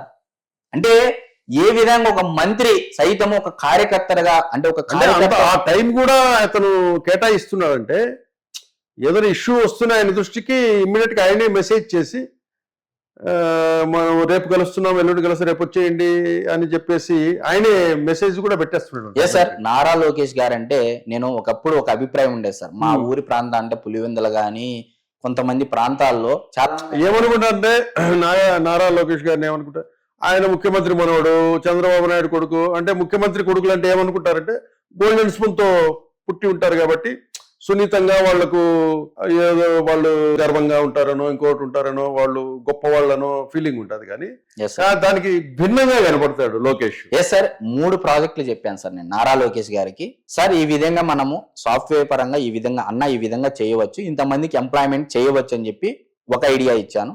రెండో ఐడియా ఏంటంటే ఎలన్ మస్క్ రీసెంట్ గా ఒక స్టేట్మెంట్ ఇవ్వడం జరిగింది సార్. ప్రపంచంలో అతి తొందరగా అంతరించిపోయే దేశం ఏదైనా ఉందంటే అది సౌత్ కొరియా. నేను ఇదే స్టేట్మెంట్ లోకేష్ అన్న దగ్గర చెప్పి, అన్న అక్కడ మైనస్ లో ఉంది ల్యాక్ ఆఫ్ లేబరు, పని చేసేటువంటి వారు లేక ముసలి వారి యొక్క సంఖ్య ఎక్కువగా ఉంది ఆ దేశంలో. ఇప్పుడు యూత్ కి ఎక్కువగా అవకాశాలు ఉన్నాయి, ఆ దేశంలో డబ్బు ఉంది. ఇప్పుడు యూత్ లేక పని చేసే వాళ్ళు లేక చాలా సతమతం అవుతా ఉంది. This is the right time మనం వెళ్ళడానికి మన ప్రాంత ప్రజలకు. ఇప్పటి వరకు మీరు ఐటీ ప్లాట్ఫామ్ ద్వారా పర్ మంత్ 1,00,000, ఒక నెలకు 1,00,000 రూపాయల వేతనం సాఫ్ట్వేర్లు ఎలా కల్పించారో ఒక వ్యవసాయ పరంగా కూడా మనం 1,00,000 రూపాయలు ఎందుకు ఇవ్వకూడదు? మన ప్రాంత రైతులకి, రైతు బిడ్డలకి, రైతు కూలీలకి, చదువుకున్న రైతు కూలీలకి ఎందుకు ఇవ్వకూడదు? ఈ విధంగా మీరు ఆలోచన చేయండి అని అంటేనే రాసుకొని దాని తర్వాత ఫాలోఅప్ చేశారు సార్. కొరియన్ విదేశీ రాయబారులతో మాట్లాడడం జరిగింది, ఫాలోఅప్ చేయడము జరిగింది. అంటే దాని తర్వాత ఇంకోటి సార్, రీసెంట్ గా ఈ మధ్య కాలంలో జగన్మోహన్ రెడ్డి గారి హయాంలో డ్రగ్స్ కి అలవాటు పడి, గంజాయికి అలవాటు పడి బానిసలైనటువంటి చాలా మంది ఆడపిల్లల మీద అఘాయిత్యాలు ఎక్కువగా చేస్తున్నారన్న. అదే విధంగా చిన్న పిల్లల నుంచి మనం moral ethics, good touch, bad touch, self defence ఏ విధంగా బిహేవ్ చేయాలి అనేది మనం చిన్న క్లాసు నుంచే ఆడపిల్లలకి మగపిల్లలకి మనం ఇవ్వాలి. ఈ విధంగా మనం ఇచ్చుకుంటా పోతే ఒక మంచి అభ్యుదయ సమాజాన్ని మనం క్రియేట్ చేయవచ్చు నెక్స్ట్ జనరేషన్ అని చెప్పేసి చెప్పడం జరిగితే 3 పాయింట్లు రాసుకొని నాతో టచ్ లో ఉండని చెప్పేసి ఒక మాట అన్నారు సార్. Very good. మరి ఇంతటి సహృదయం, అంతటి స్థాయిలో తాత ముఖ్యమంత్రి, తండ్రి ముఖ్యమంత్రి, ఒకసారి కాదు 2 సార్లు కాదు సార్, ఇది 4వ సారి ముఖ్యమంత్రి, దేశంలో దేశ రాజకీయాలను సైతం మార్చేటువంటి శక్తి ఉన్నటువంటి వ్యక్తి నారా చంద్రబాబు నాయుడు. ఇది అందరికీ తెలుసు. అటువంటి తండ్రి గడుపున పుట్టినటువంటి కొడుకు, మరి గోల్డెన్ స్పూన్ అయినా ఎంతో ఓపికతో వినడం అనేది నాకైతే చాలా నేనేదో నా సెల్ఫిష్ కోసము, నా స్వార్థం కోసం అన్నా నాకు ఇది చేయండి, నాకు ఇది చేయండి, నాకు కేసు ఉంది అనేది నేను అడగలేదు సార్. ఎందుకంటే వాళ్ళ మీదే కేసులు పెట్టించుకొని వాళ్ళే ప్రజల కోసం పోరాడుతూ ఉంటే వాళ్ళ సైన్యంలో చేరినందుకు నేను సంతోషిస్తున్నాను. ఎందుకంటే నన్ను హక్కును చేర్చుకున్నారు, నా బాధలు విని నేను నీ వెంట ఉంటామో, మీ ఫ్యామిలీ వెంట మేము ఉంటామని చెప్పేసి ఒక భరోసా ఇవ్వడం అయితే జరిగింది. పులివెందులో రెడ్డిస్ ఫ్రెండ్స్ ఎవరు లేరా? నాకుండే ఫ్రెండ్స్ చాలా మంది, 100కి 95 మంది రెడ్డిసే సార్. మొత్తం అంతా మా ప్రాంతంలో రెడ్డి కమ్యూనిటీ ఎక్కువ కాబట్టి నా ఫ్రెండ్స్ అంతా 95 మంది రెడ్డిసే. నీ మీద కేసు పెట్టినప్పుడు ఏం డిస్కస్ చేశారు నీతో? అంటే రాజకీయమే, ఫ్రెండ్షిప్ సార్. నేను ఏ రోజు వ్యతిరేకించలేదు నా ఫ్రెండ్స్ ని. మీరు రెడ్డి సామాజిక వర్గమైన మీరు జగన్మోహన్ రెడ్డి గారికి సపోర్ట్ చేస్తారన్నా, లేకపోతే చంద్రబాబు నాయుడు గారికి సపోర్ట్ చేస్తారన్నా, లేకపోతే పవన్ కళ్యాణ్ గారికి సపోర్ట్ చేస్తామన్నా అది మీ వ్యక్తిగతం. నేను రాజకీయాలు ఫ్రెండ్షిప్ మధ్య తీసుకురానని చెప్పేసి నేను స్పష్టంగా తెలుసు సార్ వాళ్ళకి. మా ఫ్రెండ్స్ కి అయితే క్లారిటీగా తెలుసు. కానీ నాకు రెడ్డిస్ ఫ్రెండ్స్ ఎక్కువ కాబట్టి రెడ్డి సామాజిక వర్గంతో సాన్నిహిత్యం ఎక్కువ సార్. నాకు వాళ్ళకి నాకు సామాజిక వర్గమే మా కుటుంబానికి చాలా చేసింది అనడంలో కూడా చెప్పడంలో నేను సందేహించను సార్. చాలా విషయాల్లో మాకు హెల్ప్ చేసేయడం, ఈ అంటే మా ఫ్యామిలీ కుటుంబ ఫ్రెండ్స్ లో గానీ ఎక్కువ రెడ్డి సామాజిక వర్గానికి సంబంధించిన వాళ్ళు ఎక్కువ సార్. అంటే నాకు వాళ్ళంటే కొద్దిగా గౌరవం ఎక్కువ సార్. అది సార్. మళ్ళీ అట్లా అని చెప్పేసి కాపు సామాజిక వర్గం కూడా మాకు, అంటే నా ప్రయాణంలో, నా వ్యక్తిగత ప్రయాణంలో చిన్నప్పుడు మేము వలస వచ్చిన తర్వాత మాకు ఒక మార్గం, అంటే ఈ విధంగా వెళితే మంచి స్థాయికి వెళ్తాడని చెప్పేసి మా గురువు మొదటగా కిష్టయ్య సార్ అని చెప్పేసి, వెల్లుట్ల గ్రామం కిష్టయ్య సార్ అని చెప్పేసి, కాపు సామాజిక వర్గము. ఈ ఇంటి పేరు తెలియదు, కిష్టయ్య మామ అంటాం మేము ఆయన. యాక్చువల్ గా అంటే అలా ఉండేది, మామ అంటాము. ఆయన ఒక ఊరికి పిలుచుకొని రావడము, ఆయన ఒక గవర్నమెంట్ టీచరు, ఇంగ్లీష్ టీచరు. ఆయన మాకు ఈ విధంగా వెళ్ళండి అని చెప్పేసి ఆ ఊరికి పిలుచుకొని వచ్చి మమ్మల్ని అక్కడ పెట్టేసి ఈ విధంగా చేసుకోండి అని చెప్పేసి ఒక దారి చూపించారు సార్. అంతటితో పోకుండా మాకు మంచి చెడ్డ ఈ విధంగా వెళ్ళండి అని మార్గం చూపించేవాళ్ళు. దాని తర్వాత రెసిడెన్షియల్ అని చెప్పేసి అప్పట్లో కోచింగ్ ఇచ్చేవాళ్ళు సార్. అదే వెల్లుట్ల గ్రామంలో రుసింగమయ్య అని చెప్పేసి ఇంకో ఆయన కాపు సమాజ వర్గానికి సంబంధించినటువంటి వ్యక్తి సార్. ఆయన కూడా మా యొక్క ఆర్థిక పరిస్థితి ఆ రోజుల్లోనే చూసి, ₹1 వద్దు, పిల్లలు కొద్దిగా టాలెంట్ ఉన్న వాళ్ళు నేనే పెట్టుకుంటాను, నాకేం వద్దమ్మా అని చెప్పేసి, ఆయన కూడా మేము మామ అంటాము, యాక్చువల్ గా ఆయనతో కూడా బాగా రిలేషన్ బాగానే ఉంటది. ఓకే. ఆయన కూడా మా అక్కకు నాకు కూడా ఇద్దరికి ఫ్రీగా చదువులు చెప్పించడం అయితే జరిగింది. దాని తర్వాత మేము రెసిడెన్షియల్ సీటు పొంది, అంటే ఏపీఆర్ఎస్ రెసిడెన్షియల్ స్కూల్లో సీటు పొందేసి చేయడం జరిగింది. స్కూల్లోకి వెళ్ళిన తర్వాత కూడా విచిత్రంగా కాపు సామాజిక వర్గానికి సంబంధించినటువంటి వ్యక్తి అయితే అవిజ మురళీధర్ కుమార్ అని చెప్పేసి డోన్ ప్రాంతానికి, కర్నూలు జిల్లా డోన్ ప్రాంతం, మా సారథి యొక్క గురువు, మా గురువు యొక్క ఊరు స్వగ్రామము. ఆయన మా స్కూల్లో టీచర్ గా పనిచేసేవాళ్ళు అప్పట్లో. ఆయన కూడా అల్లుడు అనేవాడు నన్ను. అంటే నేను లేకపోతే మ్యాథ్స్ క్లాస్ కూడా చెప్పేవాడు కాదు సార్. అంటే అంత అనుబంధం. అంటే నేను ఉంటే నా బిరుదు కూడా స్కూల్లో మ్యాథ్స్ ఫాస్టర్ అని సార్. మ్యాథ్స్ చాలా ఫాస్ట్ గా చేసి బోర్డు మీద అందరికి చెప్పి అప్పుడు బాగా కొంత ఫాస్ట్ గా యాక్టివ్ గా ఉండేవాడిని సార్. అప్పుడు కూడా మురళీ సారు నువ్వు లేకపోతే అన్నట్టు ఆయన ఉండేవాడు సార్. ఆయన ఆదరించడము, నీకు ఏ సమస్య ఉన్నా నాకు చెప్పు, అది అని చెప్పి ఆయన కూడా ఒక గైడెన్స్, ఇలా ఉండాలని చెప్పడము. దాని తర్వాత ఇంటర్లో తర్వాత బీటెక్ లకు రావడం. బీటెక్ లో కూడా అదే కాపు సామాజిక వర్గానికి సంబంధించినటువంటి వ్యక్తి మళ్ళీ గైడెన్స్ ఇవ్వడము. దాని తర్వాత ఈ విధంగా సార్ నా జీవితంలో కమ్మ సామాజిక వర్గం కంటే మిగతా కులాల వారి యొక్క ప్రాధాన్యత ఎక్కువ ఉంది సార్. నా లైఫ్ స్టైల్లో నా ఫ్రెండ్స్ ఇటు రెడ్డి సామాజిక వర్గము, నా యొక్క వ్యక్తిగత జీవిత ప్రయాణంలో అంటే రామాయణం మునీశ్వర్ల మీద నడిచినట్టు నాకు కాపు సామాజిక వర్గం యొక్క నడిపించినటువంటి బాటలో నేను నడిచాను సార్. ఓకే. ఇంకోటి షణ్ముఖ్, వివేకానంద రెడ్డి గారి మర్డర్ తెలుసు నీకు. ఆ మర్డర్ జరిగినప్పుడు నువ్వు పులివెందులోనే ఉన్నావా? లేదు సార్, నేను జాబ్ చేస్తా ఉంటే హైదరాబాద్ లో ఉన్నాను. చాలా నాకైతే షాకింగ్ సార్ అది. వింటానే మా నాన్న ఫోన్ చేసి నాకు ఇలా వివేకానంద రెడ్డి గారు చనిపోయారా అని చెప్పేసి అంటే, ఏంది నాన్న ఏం చెప్తున్నావు, నిజమా అబద్ధమా ఏదన్నా అంటే, లేదా అంతా పులివెందులంతా చాలా ఏడుస్తా ఉంది, ఆయన పోయారు. తర్వాత నువ్వు పులివెందులకి వెళ్ళడం జరిగింది. తర్వాత అక్కడ పులివెందుల ప్రాంతంలో మీ సన్నిహితులు గాని అక్కడ బయట ఏమని చర్చించుకునేవాళ్ళు? అంటే ఫస్ట్ వ్యక్తిగత కారణాల రీత్యా ఎవరో చేసి ఉండొచ్చు. కొంతమంది ఫస్ట్ గుండెపోటు అన్నారు సార్. అంటే వైఎస్ఆర్సీపీ పార్టీ నుంచి కొంతమంది రాజకీయ నాయకులు స్టేట్మెంట్ ఇవ్వడం, అట్లా జనాలందరూ అదే నమ్మారు. గుండెపోటు వచ్చింది సడన్ గా, అంటే వయసు అయిపోయింది కదా, హార్ట్ స్ట్రోక్ లాంటిది. తర్వాత ఈ రక్తము, గొడ్డలి వేట్లు ఇవన్నీ బయటకు వచ్చేసిన తర్వాత డిస్కషన్ ఏం జరిగింది పులివెందుల్లో? అంటే ఆ పులివెందుల ప్రాంతంలో ఏంటంటే సార్, ఆ కుటుంబానికి విధేయులుగా ఉంటారు సార్ ఆ ప్రాంత ప్రజలు. ఎందుకంటే వాళ్ళు చేసినా చేయకపోయినా నేను గమనించినది ఏంటంటే, ఆ ప్రాంతంలో ఎవరన్నా రాని అక్కడ వైఎస్ కుటుంబం తర్వాతని ఎవరైనా అనే పరిస్థితి సార్ అక్కడ.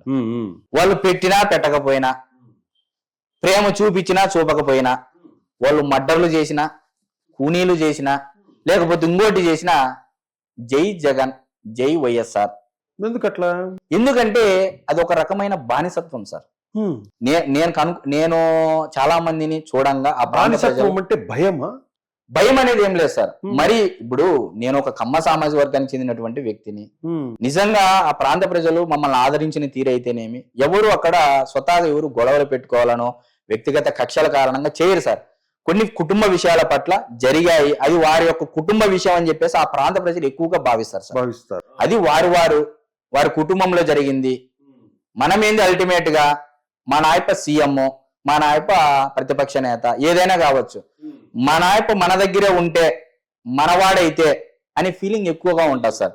అది ఇప్పుడు చంద్రబాబు నాయుడు గారు ముఖ్యమంత్రిగా అయ్యి కుప్పం వరకు నీళ్లు ఇచ్చిన, పట్టిసీమ ద్వారా గోదావరి నీళ్లు కృష్ణా డెల్టాలోకి తెచ్చి కృష్ణా డెల్టా నుంచి లిఫ్టింగ్ చేసి కుప్పం వరకు నీళ్లు ఇచ్చినా కూడా, చీనీ పంటను కాపాడినా కూడా ఆ ప్రాంతంలో, కానీ ఇప్పటికీ చాలా మంది జగన్మోహన్ రెడ్డి గారిని, రాజశేఖర రెడ్డి గారిని ఒక దైవంగా భావిస్తారు సార్ ఆ ప్రాంత ప్రజలు.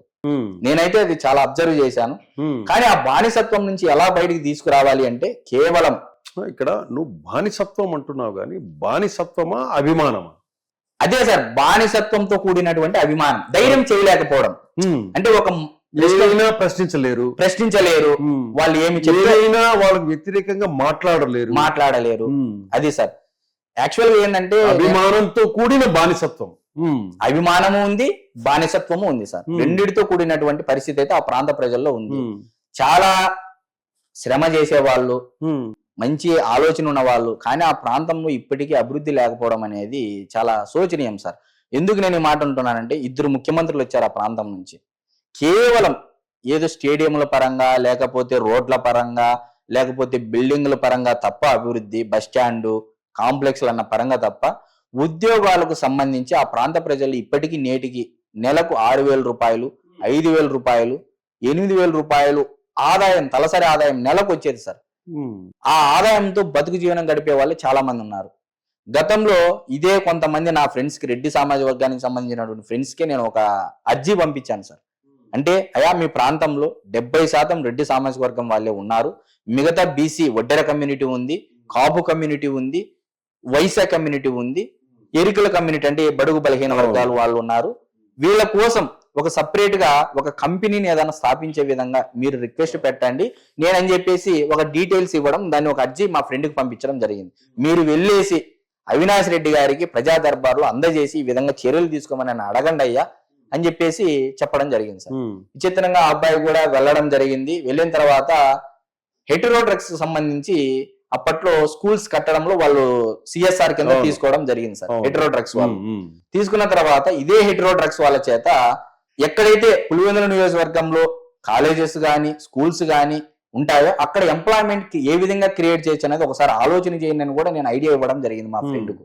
వెళ్ళేసి అడగండి, మనం ఒక్కరమే బాగుపడడం కాదు, మనతో పాటు నలుగురిని బాగు పెట్టాలి, ఆ విధంగా ఉంటేనే మన ప్రాంత ప్రజలు ఒక బానిసత్వం నుంచి మేలుకుంటారనేది మా ఫ్రెండ్ కూడా నా మాదిరి ఆలోచన ఉన్నటువంటి వ్యక్తి కాబట్టి చెప్తానే వినేసి వెళ్ళడం జరిగింది సార్. వెళితే ఆయన కూడా బాగానే స్పందించాడు. స్పందించిన తర్వాత దురదృష్టవశాత్తు ఆయన మీద సిబిఐ కేసులు రావడం, వివేకానంద రెడ్డి గారి కేసులు, ఆయన కూడా ఆయన పాటికి ఆయన పనుల్లో మునిగిపోవడం అనేది ఇది జరిగింది సార్. ఈ పులివెందుల ప్రాంతంలో బీటెక్ రవి, రాంభూపాల్ రెడ్డి వీళ్ళను చూసింటావు. ఎప్పుడైనా బీటెక్ రవి గారిని కలిసావా? అంటే ఒకసారి నేను కలిశాను సార్. ఒకసారి ఏదో ఎలక్షన్ ప్రచారంలో భాగంగా మా ఇంటికి వస్తే, నమస్కారం బీటెక్ రవి గారు, ఇట్లా సో అండ్ సో అని చెప్పేసి చెప్తే పరిచయం చేసుకుని ఇంట్లోకి వచ్చి బాగానే పలకరించారు, బాగానే చేశారు సార్. ఆయన లీడర్షిప్ మానిటరింగ్ ఎలా ఉంటుంది నియోజకవర్గం మీద? అంటే ఇప్పుడు ఇక్కడ 2 వర్గాలు ఏర్పడ్డాయి సార్. ఇప్పుడు పులివెందుల ప్రాంతంలో రామ్ గోపాల్ రెడ్డి గారి యొక్క వర్గం ఒక వర్గం ఏర్పడింది, ఈ బీటెక్ రవి గారి వర్గం ఒక వర్గంగా ఉంది సార్. రీసెంట్ గా కూడా పులివెందుల టౌన్ లో అన్నా క్యాంటీన్ పక్కన ఉన్నటువంటి హై స్కూల్లో ఏదో ఇది డీలర్షిప్ ఎగ్జామ్ సంబంధించి 2 అనుచరులు కొట్టుకోవడం జరిగింది. అంటే అది వారి యొక్క ఏమేమి జరుగున్నాయో మనకు లోతు వరకు తెలియదు, కానీ మొత్తానికి అయితే ఆ ప్రాంత ప్రజల్లో గతంలో ఉండే సతీష్ రెడ్డి గారు ఒక రకమైన బాగా మంచి అభిప్రాయం ఉంది. దాని తర్వాత ఇప్పుడు బీటెక్ రవి గారికి తెలుగుదేశం పార్టీ అధిష్టానం ఇన్ఛార్జిగా నియోజకవర్గ బాధ్యతలు ఇవ్వడం జరిగింది. సరే, అధిష్టానం ఇచ్చిందంటే ఆయన పట్ల మంచి అభిప్రాయం ఉండే కదా సార్. ఖచ్చితంగా అధిష్టానం గతంలో ఎమ్మెల్సీగా గెలిచారు, జగన్మోహన్ రెడ్డి గారు ఉన్నప్పుడే ఎమ్మెల్సీగా గెలవడం, వివేకానంద రెడ్డి అంటే హేమాహేమి వివేకానంద రెడ్డి గారి పైన గెలవడం అనేది ఒక సాహసమే. అవును, మరి అలాంటి సాహసోపేతుల్ని ఈ రోజు ఇన్ఛార్జ్ బాధ్యుడిగా ఇచ్చారంటే మేబీ తెలుగుదేశం పార్టీ కార్యకర్తలు కూడా అతన్నే కోరుకుంటున్నారేమో అనేది నా అభిప్రాయం సార్. ఇంకోటి షణ్ముఖ్, ఈ 2025లో టీడీపీకి సంబంధించిన మహానాడును కడపలో పెడుతుంది. ఆ మహానాడును కడపలో పెట్టడం వల్ల ఆ ఇంపాక్ట్ రాయలసీమ మీద ప్రభావం చూపే అవకాశం ఉందా? ఖచ్చితంగా సార్. ఉమ్మడి కడప జిల్లాలో కూటమి ప్రభుత్వానికి 7 సీట్లు రావడం జరిగింది. ఓకే. గతంలో ఎప్పుడో రామారావు గారి టైంలో ఒకసారి రావడం జరిగింది ఇదే 7 సీట్లు. కడప జిల్లా, ఉమ్మడి కడప జిల్లా నేను చెప్తున్నాను సార్. ఓకే. అంటే ఆ సిచ్యువేషన్స్ ఈ రోజు వచ్చాయి, అది జగన్మోహన్ రెడ్డి గారే కల్పించారు. ఇక్కడ జగన్మోహన్ రెడ్డి గారు అనుకుంటే, అంటే ఆయన ప్రజల మీద వ్యతిరేకత లేకుండా చేసుకుంటే మేబీ ఆయన జరిగిండొచ్చు సార్, ఆయన అనుకోండేదే జరిగిండొచ్చు. అతను చేసింది ఏంటంటే, అతను చంద్రబాబు నాయుడు గారి కంటే ఇంకా ఉన్నతంగా పనిచేసిందంటే ఎస్ సార్, ఖచ్చితంగా బ్రహ్మాండంగా ఉండేది. చంద్రబాబు నాయుడు గారు ఏదైతే ప్లాట్ఫామ్ క్రియేట్ చేసి ఒక ఫార్మాట్ లో వెళ్తున్నాడో, ఆ ఫార్మాట్ కు భిన్నంగా వెళ్ళి ఇదే అమరావతిని అద్భుతంగా ఈ 5 ఏళ్ళు తీర్చిదిద్ది ఉంటే జగన్మోహన్ రెడ్డి గారు బాగానే ఉండాలి. ఏదైతే ఈ అరాచకాలు, వేధింపులు, ఈ వ్యవహారాలు, స్కాములు, ఈ తరహా ఇవన్నీ తగ్గించి ఈ సినిమా వాళ్ళు, ఈ పవన్ కళ్యాణ్ దాడులు, అటాకింగ్స్, బూతులు ఇవన్నీ లేకుండా తన పాలన మాత్రము చంద్రబాబు నాయుడు గారిని తీసుకొని దానికంటే బెటర్ ఆ దిశగా ఆలోచించుంటే ఈరోజు జగన్మోహన్ రెడ్డి సీఎంగా ఉండేవాడు. దీన్ని ఒప్పుకుంటావా నువ్వు? ఖచ్చితంగా సార్. నేను ఎందుకంటున్నానంటే, నేను ముందుగా ఒక మాట చెప్పాను సార్, జగన్మోహన్ రెడ్డి వ్యతిరేకత వర్సెస్ జనమే జరిగింది తప్ప ఎలక్షన్ ఎక్కడే కానీ నిజంగా జగన్మోహన్ రెడ్డి గారు మీరు ఇందాక చెప్పినట్లు ఏ విధంగా అయితే పరిపాలన చేసి ఉంటే నాకు తెలిసి 30 ఏళ్ళు అతనే సీఎం అయి ఉండొచ్చు. నేను ఎందుకు ఈ మాట అంటున్నానంటే ఇప్పటికీ రాయలసీమ ప్రాంత వాసుల్లో రీసెంట్ గా కూడా జేసీ ప్రభాకర్ రెడ్డి గారు వ్యాఖ్యానించారు జగనే మేలు అని. ఎందుకు వచ్చింది సార్ ఆ మాట? నేనేమంటున్నానంటే తెలుగుదేశం పార్టీ అధిష్టానం నారా చంద్రబాబు నాయుడు గారు, నారా లోకేష్ గారు వారి యొక్క బాధ్యతలు నిర్వహించే ప్రాసెస్ లో కొన్ని తెలిసిండొచ్చు, కొన్ని తెలియకపోయిండొచ్చు. అవును. అంత మాత్రాన తెలుగుదేశం పార్టీ ఏదో నష్టం చేకూరుస్తుంది, ప్రతి ఒక్కటి వీళ్ళే చేయాలని రూల్ ఏం లేదు కదా సార్. ఇప్పుడు ఒక శాఖకు ఒక మంత్రి ఇచ్చింటాడు, ఆ ప్రాంతానికి ఒక ఎమ్మెల్యేని పెట్టింటాడు. నిజంగా ఆ ప్రాంత ఎమ్మెల్యేలను మంచి అభ్యర్థులను ప్రజలు ఎన్నుకొని ఉండింటే ఈరోజు ఈ పరిస్థితి వచ్చేది కాదు. జగన్మోహన్ రెడ్డి గారు అంటే ప్రజల మీద వ్యతిరేకత భావాన్ని అంటే ప్రజలను ఓడించాలి అంటే నాయకులు ప్రజల తరపున నిలబడే ప్రత్యక్ష పార్టీలను ఓడించాలి అని అనుకుంటాడు తప్ప డైరెక్ట్ లేపేసేయాలని చెప్పి ఏ రోజు అనుకోడు. కాబట్టి నేను చూసిండే సార్, ఇది నా వ్యక్తిగత అభిప్రాయం, నేను చూసిండేది చంద్రబాబు నాయుడు గారి విజన్ ని గుర్తు చేసుకున్నారు సార్ ప్రజలు బాగా. అంటే ఆయన లేని లోటు జగన్మోహన్ రెడ్డి అరాజక పాలన వల్ల చంద్రబాబు నాయుడు అనే విలువ ఎస్ సార్ చంద్రబాబు నాయుడు గారు అంటే అడగకుండానే అన్నం పెడుతున్నాడు, ఆకలి కాకనే అన్నం పెట్టేవాడు, హ్యాపీగా పని చేసుకొని సాయంత్రం ఏదలకే తక్కువ ధరకే మద్యం కొనుక్కొని తాగేసి హ్యాపీగా తినేసి గుండెమీ చేసుకొని నైట్ చుక్కలను చూసుకుంటా పడుకునేవాళ్ళు ప్రశాంతంగా మా ప్రాంతంలో. జగన్మోహన్ రెడ్డి గారు వచ్చిన తర్వాత ఈ వైఎస్ఆర్సీపీ పార్టీలో ఉన్నటువంటి కొంతమంది అతి ఉత్సాహం వల్ల అత్యుత్సాహం వల్ల వాళ్ళు చేసినటువంటి దాడులు, కేసులు, ఎమ్మెల్యేలు, దోపిడీలు, వీటి వల్ల లోకల్లో ఉండే ప్రాంత ప్రజల్లో వ్యతిరేకత భావం ఎక్కువైపోయింది సార్. ఈ పరిస్థితి వల్ల జగన్మోహన్ రెడ్డి గారు ఏమనుకున్నారు, ఆయన్ని తప్పుదోవ పట్టించారు. ఒకవైపు బూతులు, మరొక వైపు చంద్రబాబు నాయుడు గారి అరెస్టు, ఆయన కుటుంబాన్ని టార్గెట్ చేయడము, రాజకీయాలు అతీతంగా ఉండేటువంటి బోనమ్మ గారిని సైతం అసెంబ్లీ సాక్షిగా అవమానించడం. ఒక తెలుగు తల్లి అంటాము, ఒక మహిళ కూడా తెలుగు తల్లితోనే సమానం సార్. అది ఎవరైనా, ఈవెన్ భారతిరెడ్డి గారు కావచ్చు, షర్మిలారెడ్డి గారు కావచ్చు, లేకపోతే పవన్ కళ్యాణ్ గారి యొక్క సతీమణి కూడా కావచ్చు, ఎవరైనా మహిళ అంటే తెలుగు తల్లి, దాంతో నో డౌట్. అక్కడ వ్యక్తిగతంగా వెళ్ళడం అనేది పెద్ద మైనస్ కలిగింది జగన్మోహన్ రెడ్డి గారికి. రాజకీయాల్లో మామూలుగా రాయలసీమ సైడ్ ఉండే వాళ్ళు మహిళల జోలికి వెళ్ళరు సార్, సామాన్యంగా వెళ్ళరు. ఏమున్నా వాళ్ళ రాజకీయాలు ఇప్పుడు చంద్రబాబు నాయుడు గారు రాయలసీమ వ్యక్తే, నారా లోకేష్ గారు రాయలసీమ వ్యక్తే, మరి ఈ రోజు రాజశేఖర రెడ్డి గారు రాయలసీమ వ్యక్తే, పవన్ కళ్యాణ్ గారు ఒకరే కోస్తాంధ్ర ప్రాంతానికి చెందినటువంటి వారు. మరి ఈ విధంగా రాయలసీమ వాళ్ళు మహిళల్ని ఎప్పుడు టార్గెట్ చేయరు. కానీ కనీ విని ఎరుగని విధంగా మహిళలను టార్గెట్ చేయడం అనేది గత 5 ఏళ్లలో ఎక్కువైపోయింది. ఇది మా ప్రాంతంలో ఉండే మహిళలకు కూడా నచ్చలే. ఏంది ఆడోళ్లను, రాజకీయాలు లేని ఆడోళ్లను రాజకీయాలకు తీసుకొచ్చేది ఏంది? షర్మిల గారి మీద చీరల మీద వ్యాఖ్యానించడము, పసుపు చీర కట్టుకుంటే చంద్రబాబు నాయుడు మనిషి అనడము, అంటే పరాకాష్ఠకు చేరింది సార్. వ్యక్తిగతంగా వ్యక్తిత్వ హననం అనేది పరాకాష్ఠకు చేరింది. పరాకాష్ఠకు చేరిన నేపథ్యంలో ఒక రకమైనటువంటి ఏంది ఇది పరిపాలన అంటారా ఏంది, ఈయన నవరత్నాలు అంటున్నాడు, ఏదో కేంద్రం నుంచి నిధులు తెచ్చుకొని అప్పుల రూపంలో ట్రెజరీలో పెట్టుకొని బటన్ నొక్కడము, ఇది మనం కూడా చేయొచ్చు కదా. ఇప్పుడు జగన్మోహన్ రెడ్డి గారి వరకు ఎందుకు? ఒక ఆఫీస్ లో పనిచేసేటువంటి గుమాస్తా కూడా చేయొచ్చు, బటన్ నొక్కేదానికి జగన్మోహన్ రెడ్డి గారి వరకు ఎందుకు?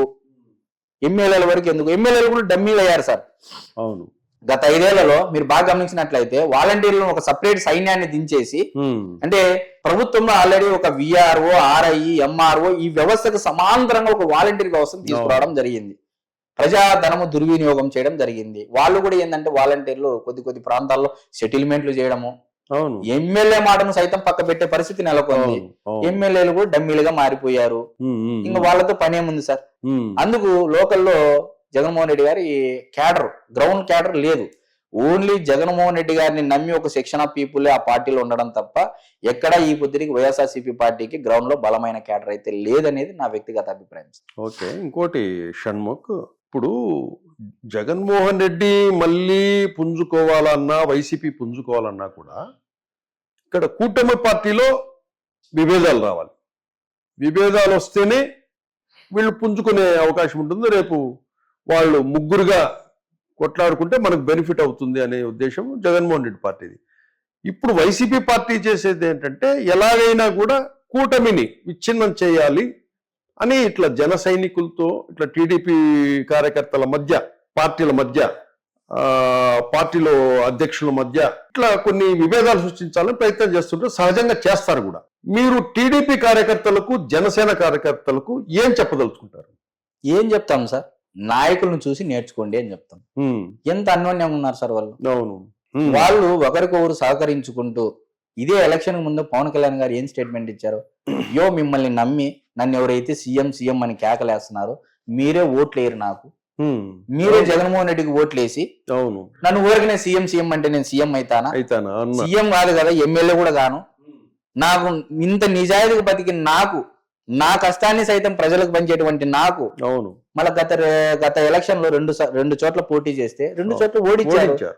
మరి సీఎం పదం ఎక్కడ పోయింది ఆ రోజు అనేది ఆయనకు స్పష్టంగా తెలుసు సార్. పవన్ కళ్యాణ్ గారికి స్పష్టంగా తెలుసు నిజంగా నా అర్హత ఏమిటి, నేను ప్రజల్లో ఎంతవరకు ఉన్నాను, నన్ను నమ్మి ఓట్లు ఎంతమంది వేస్తారు. జనసేన అభిమానులు అంటే కొంతమంది కోవటులు చేరతారు, నేను పవన్ కళ్యాణ్ అభిమానిని అని చెప్పేసి సీఎం అని అరవడం. ఎవరైనా వాళ్ళ నాయకుడిని, వాళ్ళ అభిమాన హీరోను కోరుకోవడంలో తప్పు లేదు. కానీ ఇప్పుడు నేనున్నాను సార్, నా పరిమితులు ఎంత, నేను ఎంతవరకు కోరచ్చు అనేది నాకే అవగాహన ఉన్నంత నాకు అవగాహన ఉంది. అలాంటప్పుడు నువ్వు ఏదో అన్నావని చెప్పేసి నేను పోతే అప్పుడు నేను మీకు న్యాయం చేయగలుగుతానా? ఉన్నది పోతే చేయలేను. ఈ విషయం పవన్ కళ్యాణ్ గారికి స్పష్టంగా తెలుసు. ఇదే గతంలో జగన్మోహన్ రెడ్డి గారు జైల్లో ఉంటే చిరంజీవి గారు, పవన్ కళ్యాణ్ గారు ఎవరైనా వెళ్ళి పరామర్శించారా సార్?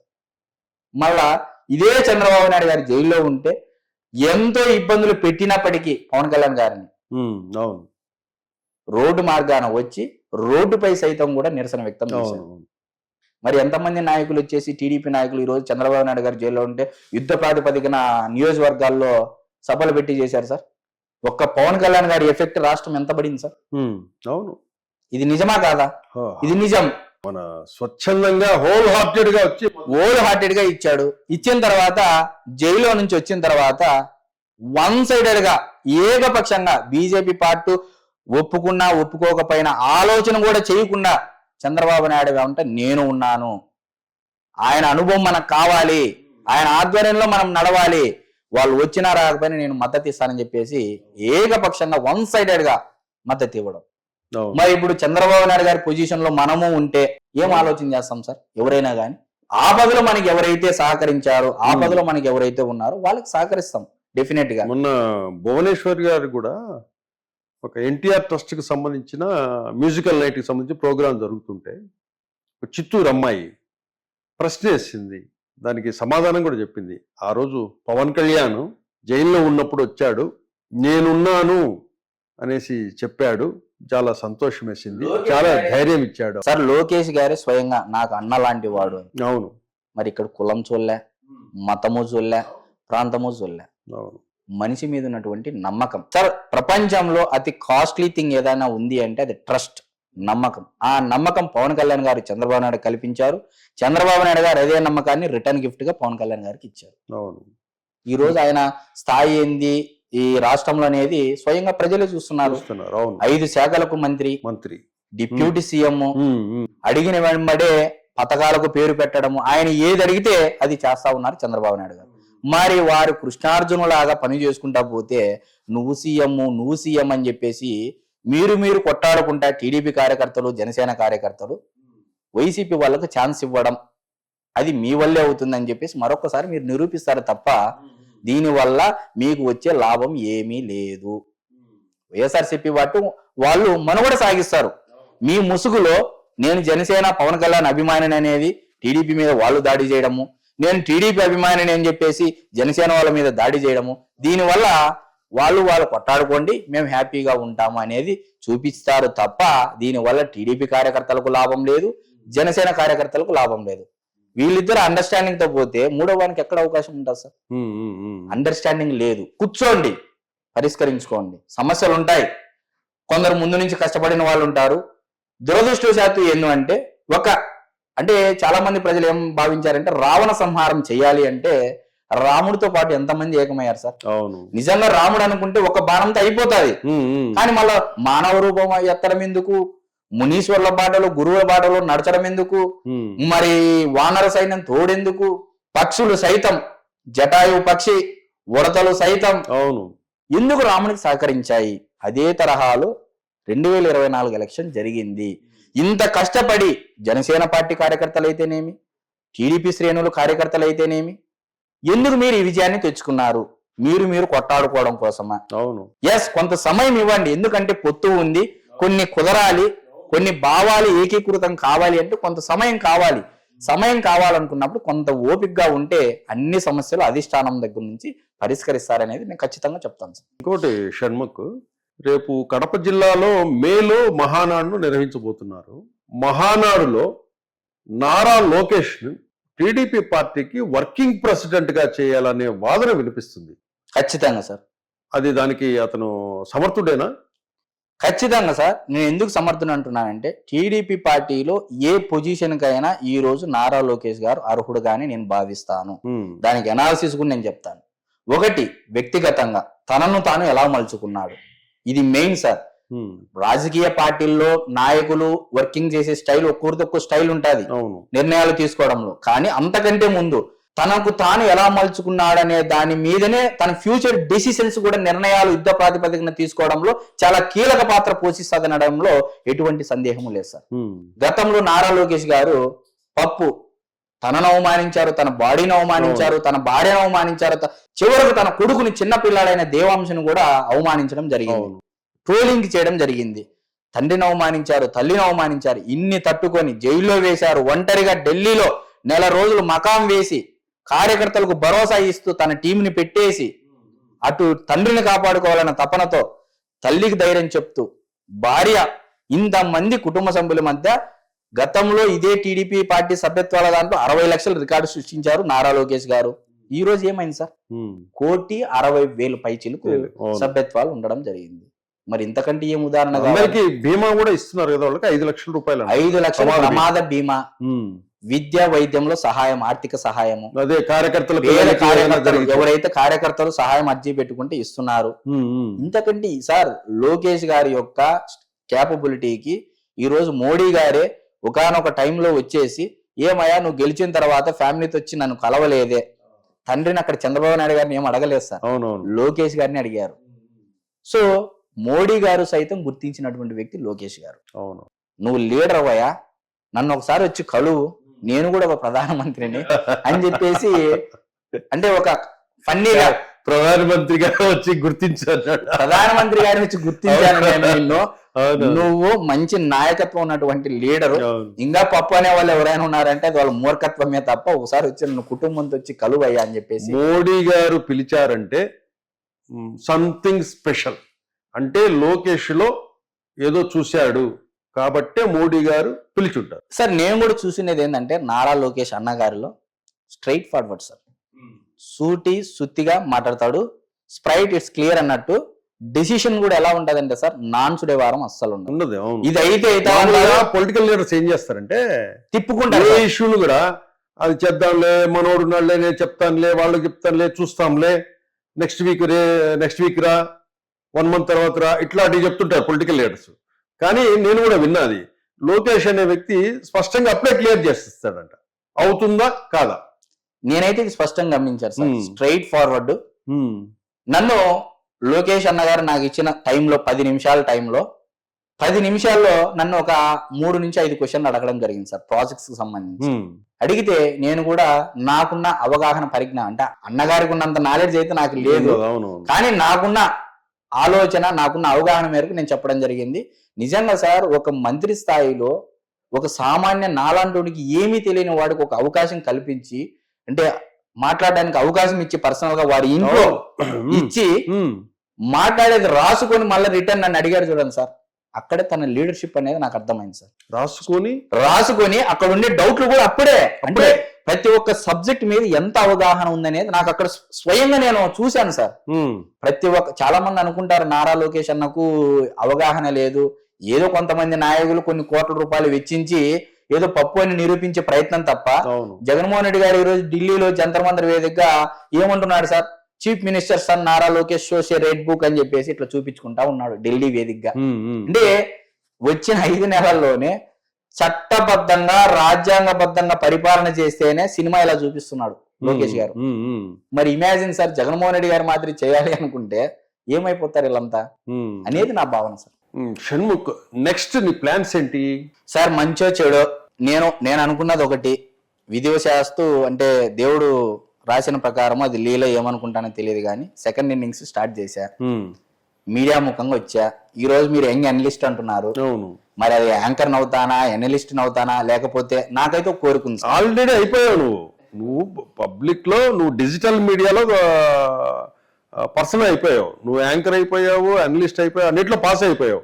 నెక్స్ట్ దీంట్లో రన్ అవుతావు, లాంగ్ రన్ దీంట్లోనే ఉంటావు ఇంకా. సార్ నేను ఇంతటితో ఆగోకోకుండా నాకు సంక్షోభంలోనే అవకాశాలు క్రియేట్ చేసుకోవాలి అని ఏదైతే చెప్పారో గౌరవనీయులు చంద్రబాబు నాయుడు గారు, అది మనసులో పెట్టుకొని ఇంతటితో ఆగకూడదు. మా ప్రాంత ప్రజలకు, నాకు ఇప్పటికీ స్పష్టంగా మా ప్రాంతంలో ఏంటంటే సార్, కేంద్రం నుంచి నిధులు తేవడంలో మా ప్రాంతం వాళ్ళు విఫలమవుతా ఉన్నారు సార్. నేను ఈ పార్టీ ఆ పార్టీ అని చెప్పాను. నాకు లాంగ్ రన్ లో, మీరు ఇందాక అడిగారు, లాంగ్ రన్ లో చట్టసభల్లోకి వెళ్ళాలని చెప్పేసి ఒక కోరిక అయితే ఉంది సార్. Very good. కోరిక ఎందుకు అంటున్నానంటే నా వ్యక్తిగత స్వార్థం కాదు, మనిషి అనేవాడు శాశ్వతం కాదు, వ్యవస్థ శాశ్వతము. నేనంటూ కేంద్రం నుంచి నిధులు తెచ్చి ఒక పార్లమెంటు, అంటే ఈ రోజు ఉత్తరాంధ్రకు గర్వంగా చెప్పుకునేటువంటి వ్యక్తి రామ్మోహన్ నాయుడు గారు, మోడీ గారిని సైతం కూడా మెప్పించి ఒప్పించి తన ప్రాంతానికి ఎయిర్పోర్ట్లు తెస్తున్నాడు, అన్ని చేస్తున్నాడు. నేను ఎందుకు చేయకూడదు అతన్ని చూసి అని చెప్పేసి ఒక ఆలోచన కలిగింది. కరెక్ట్, నువ్వు అడగడంలో ధర్మం ఉంది. ఎందుకంటే మీ జిల్లా కరువు జిల్లా, ఈ మధ్య అప్పుడప్పుడు వర్షాలు పడుతున్నాయి తప్పితే గతంలో ఒక 20 ఏళ్ల క్రితం కూడా చాలా దారుణంగా ఉండేది. అటువంటిది నువ్వు చట్టసభల్లోకి వెళ్ళాలనే ఆలోచన ఏదైతే ఉందో అది తప్పకుండా సక్సెస్ అవుతుంది. ఇదే విషయాన్ని మీ ఆలోచన కూడా మీ నారా లోకేష్ గారి దృష్టిలో పెట్టి ఉంటే ముందుగానే ఇంకొక 10 ఏళ్ల తర్వాత 15 ఏళ్ల తర్వాత నీకు అవకాశం రావచ్చు. నేనేమంటున్నానంటే సార్, 10 ఏళ్ళ 15 ఏళ్ళ 20 ఏళ్ళ అనేది it's not my decision sir. నేను ఏమంటున్నానంటే క్లియర్గా, నేను వెళ్ళి నా ప్రాంతానికి ఏమి చేయాలా. చాలా మందికి ఈ రోజు సెంట్రల్ గవర్నమెంట్ స్కీమ్స్ తెలియని వాళ్ళు చాలా మంది ఉన్నారు సార్. ఏ స్కీమ్ నుంచి ఫైల్ ఎలా పెట్టి ఎంత నిధులు తెచ్చుకోవచ్చు అనేది కూడా తెలియని వాళ్ళు చాలా మంది ఉన్నారు. అవును అవును. మరి ఇదే విషయం కూడా నేను చాలా మంది ఎంపీలకు కూడా, నేను ప్రజల్లో అంటే నేను వెళ్ళిన తర్వాత నేనేదో పెద్ద లీడర్ అని చెప్పట్లేదు సార్. నా వంతుగా నేనేం చేయగలుగుతా నా ప్రాంతానికి అనే ఆలోచన తీరుతో. ఎంపీ ఎవరు? మా ఎంపీ పార్థసారథి గారు సార్, టీడీపీ ఎంపీ. ఇప్పుడు నేనేమంటానంటే బీసీ సామాజిక వర్గానికి చెందినటువంటి వ్యక్తి, అది ఎవరికైనా రాని సార్. నేనేమంటున్నానంటే ఎండ్ ఆఫ్ ది డే నా గోల్ ఏంటంటే మా ప్రాంత ప్రజలకి నేనేం చేయగలుగుతా. నేను ఆ పార్టీనా ఈ పార్టీనా, ఎవరు అవకాశం నాకు కల్పిస్తే పార్టీలకు అతీతం, రాజకీయాలకు అతీతంగా, వ్యక్తిత్వానికి అతీతంగా, అంటే వ్యక్తులకు అతీతంగా అవసరమైతే 10 మెట్లు దిగైనా సరే నా ప్రాంత ప్రజల కోసము నేనైతే ఖచ్చితంగా జాబ్ మేళా పరంగా అయితేనేమి, అదే విధంగా కేంద్రం నుంచి నిధులు తెచ్చి ఏ ఇన్స్టిట్యూషన్కి ఎంత నిధులు తెచ్చుకోవాలి, మన ప్రాంతంలో ప్రజలు ఎలా అభివృద్ధి చెందాలి, ముందుకు ఎలా వెళ్ళాలి, టెక్నాలజీ, బాబు గారేమో ఒకవైపు టెక్నాలజీ, ఏఐ, డీప్ లెర్నింగ్, మొత్తం టెక్నాలజీ పరంగా పరుగులు పెడుతున్నారు, మెషిన్ లెర్నింగ్ అని చెప్పేసి. మన ప్రాంత ప్రజలు ఎందుకు వెనకబడుతున్నారు, ఇలా ఎలా చైతన్యం చేయాలి, రాజకీయాల్లోకి ఎలా రప్పించాలి మన ప్రాంత ప్రజలని అనేది నా ఆలోచన ఉంది సార్. మీ ధర్మవరం మాజీ ఎమ్మెల్యే కేతిరెడ్డి వెంకట్రామరెడ్డికి మీరు ఏమన్నా చెప్పదలుచుకున్నారా? ఖచ్చితంగా సార్. అయ్యా కేతిరెడ్డి వెంకట్రామరెడ్డి గారు, గత 5 ఏళ్లలో మా ధర్మవరం నియోజకవర్గ ప్రజలు మీకు ఎమ్మెల్యేగా అధికారం కట్టబెట్టినందుకు ముందుగా ధర్మవరం నియోజకవర్గ ప్రజల తరపున నేను చెప్పేది ఏమనగా, దయ ఉంచి మీరు జగన్మోహన్ రెడ్డి గారిని విమర్శించేది మానుకొని ముందు మన ధర్మవరం నియోజకవర్గంలో ఎంతమంది పల్లెల్లో ఎంతమంది ప్రజల మీద ఎస్సీ ఎస్టీ కేసులు పెట్టారు, ఏ విధంగా దందాలు చేశారు, ఏ విధంగా దోపిడీ చేశారు, ఏ విధంగా భూదందాలు చేశారు, ఏ విధంగా సెటిల్మెంట్లు చేశారు అనేది ఒక్కసారి మీరు మీ కార్యకర్తలతోనూ శ్రేణులతోనూ కూర్చొని ఆ వివరాలు తెప్పించుకొని అప్పుడు తెలుస్తుంది ధర్మవరం నియోజకవర్గంలో కేతిరెడ్డి వెంకట్రామరెడ్డి అనేటువంటి వ్యక్తి ఎందుకు ఓడిపోయాడా అనేది మీకుగా మేధోమదనం అంతర్మదనం తెలుసుకుంటే ఖచ్చితంగా తెలుస్తుంది. జగన్మోహన్ రెడ్డి గారినో లేకపోతే చంద్రబాబు నాయుడు గారిని ప్రసన్నం చేసుకోవడానికి వారిని పొగుడో, లేకపోతే జనసేన అధినేత పవన్ కళ్యాణ్ గారిని ప్రసన్నం చేసుకోవడానికి వారిని పొగుడో, పవన్ కళ్యాణ్ గారు సక్సెస్ఫుల్ ఫ్యాక్టరు, చంద్రబాబు నాయుడు గారు జీరో ఫ్యాక్టరు, ఇవన్నీ వితండవాదాలు మనకు వద్దు. కేతిరెడ్డి వెంకట్రామరెడ్డి గారు ముందు మన ధర్మవరం నియోజకవర్గంలో 15 సంవత్సరాల నుంచి రాజకీయాలు చేస్తున్నటువంటి వ్యక్తిని అయినటువంటి నేను ఎవరో తెలియనటువంటి సత్యకుమార్ గారి మీద ఎందుకు ఓడిపోయానా అని మీకు మీరు అంతర్మదనం చేసుకుంటే ఖచ్చితంగా మాలాంటి వారే మీకు సమాధానంగా దొరుకుతారు అని చెప్పేసి మీడియా ముఖంగా మీడియా సాక్షిగా నేను చెప్తున్నాను. Okay, thank you Shanmukh.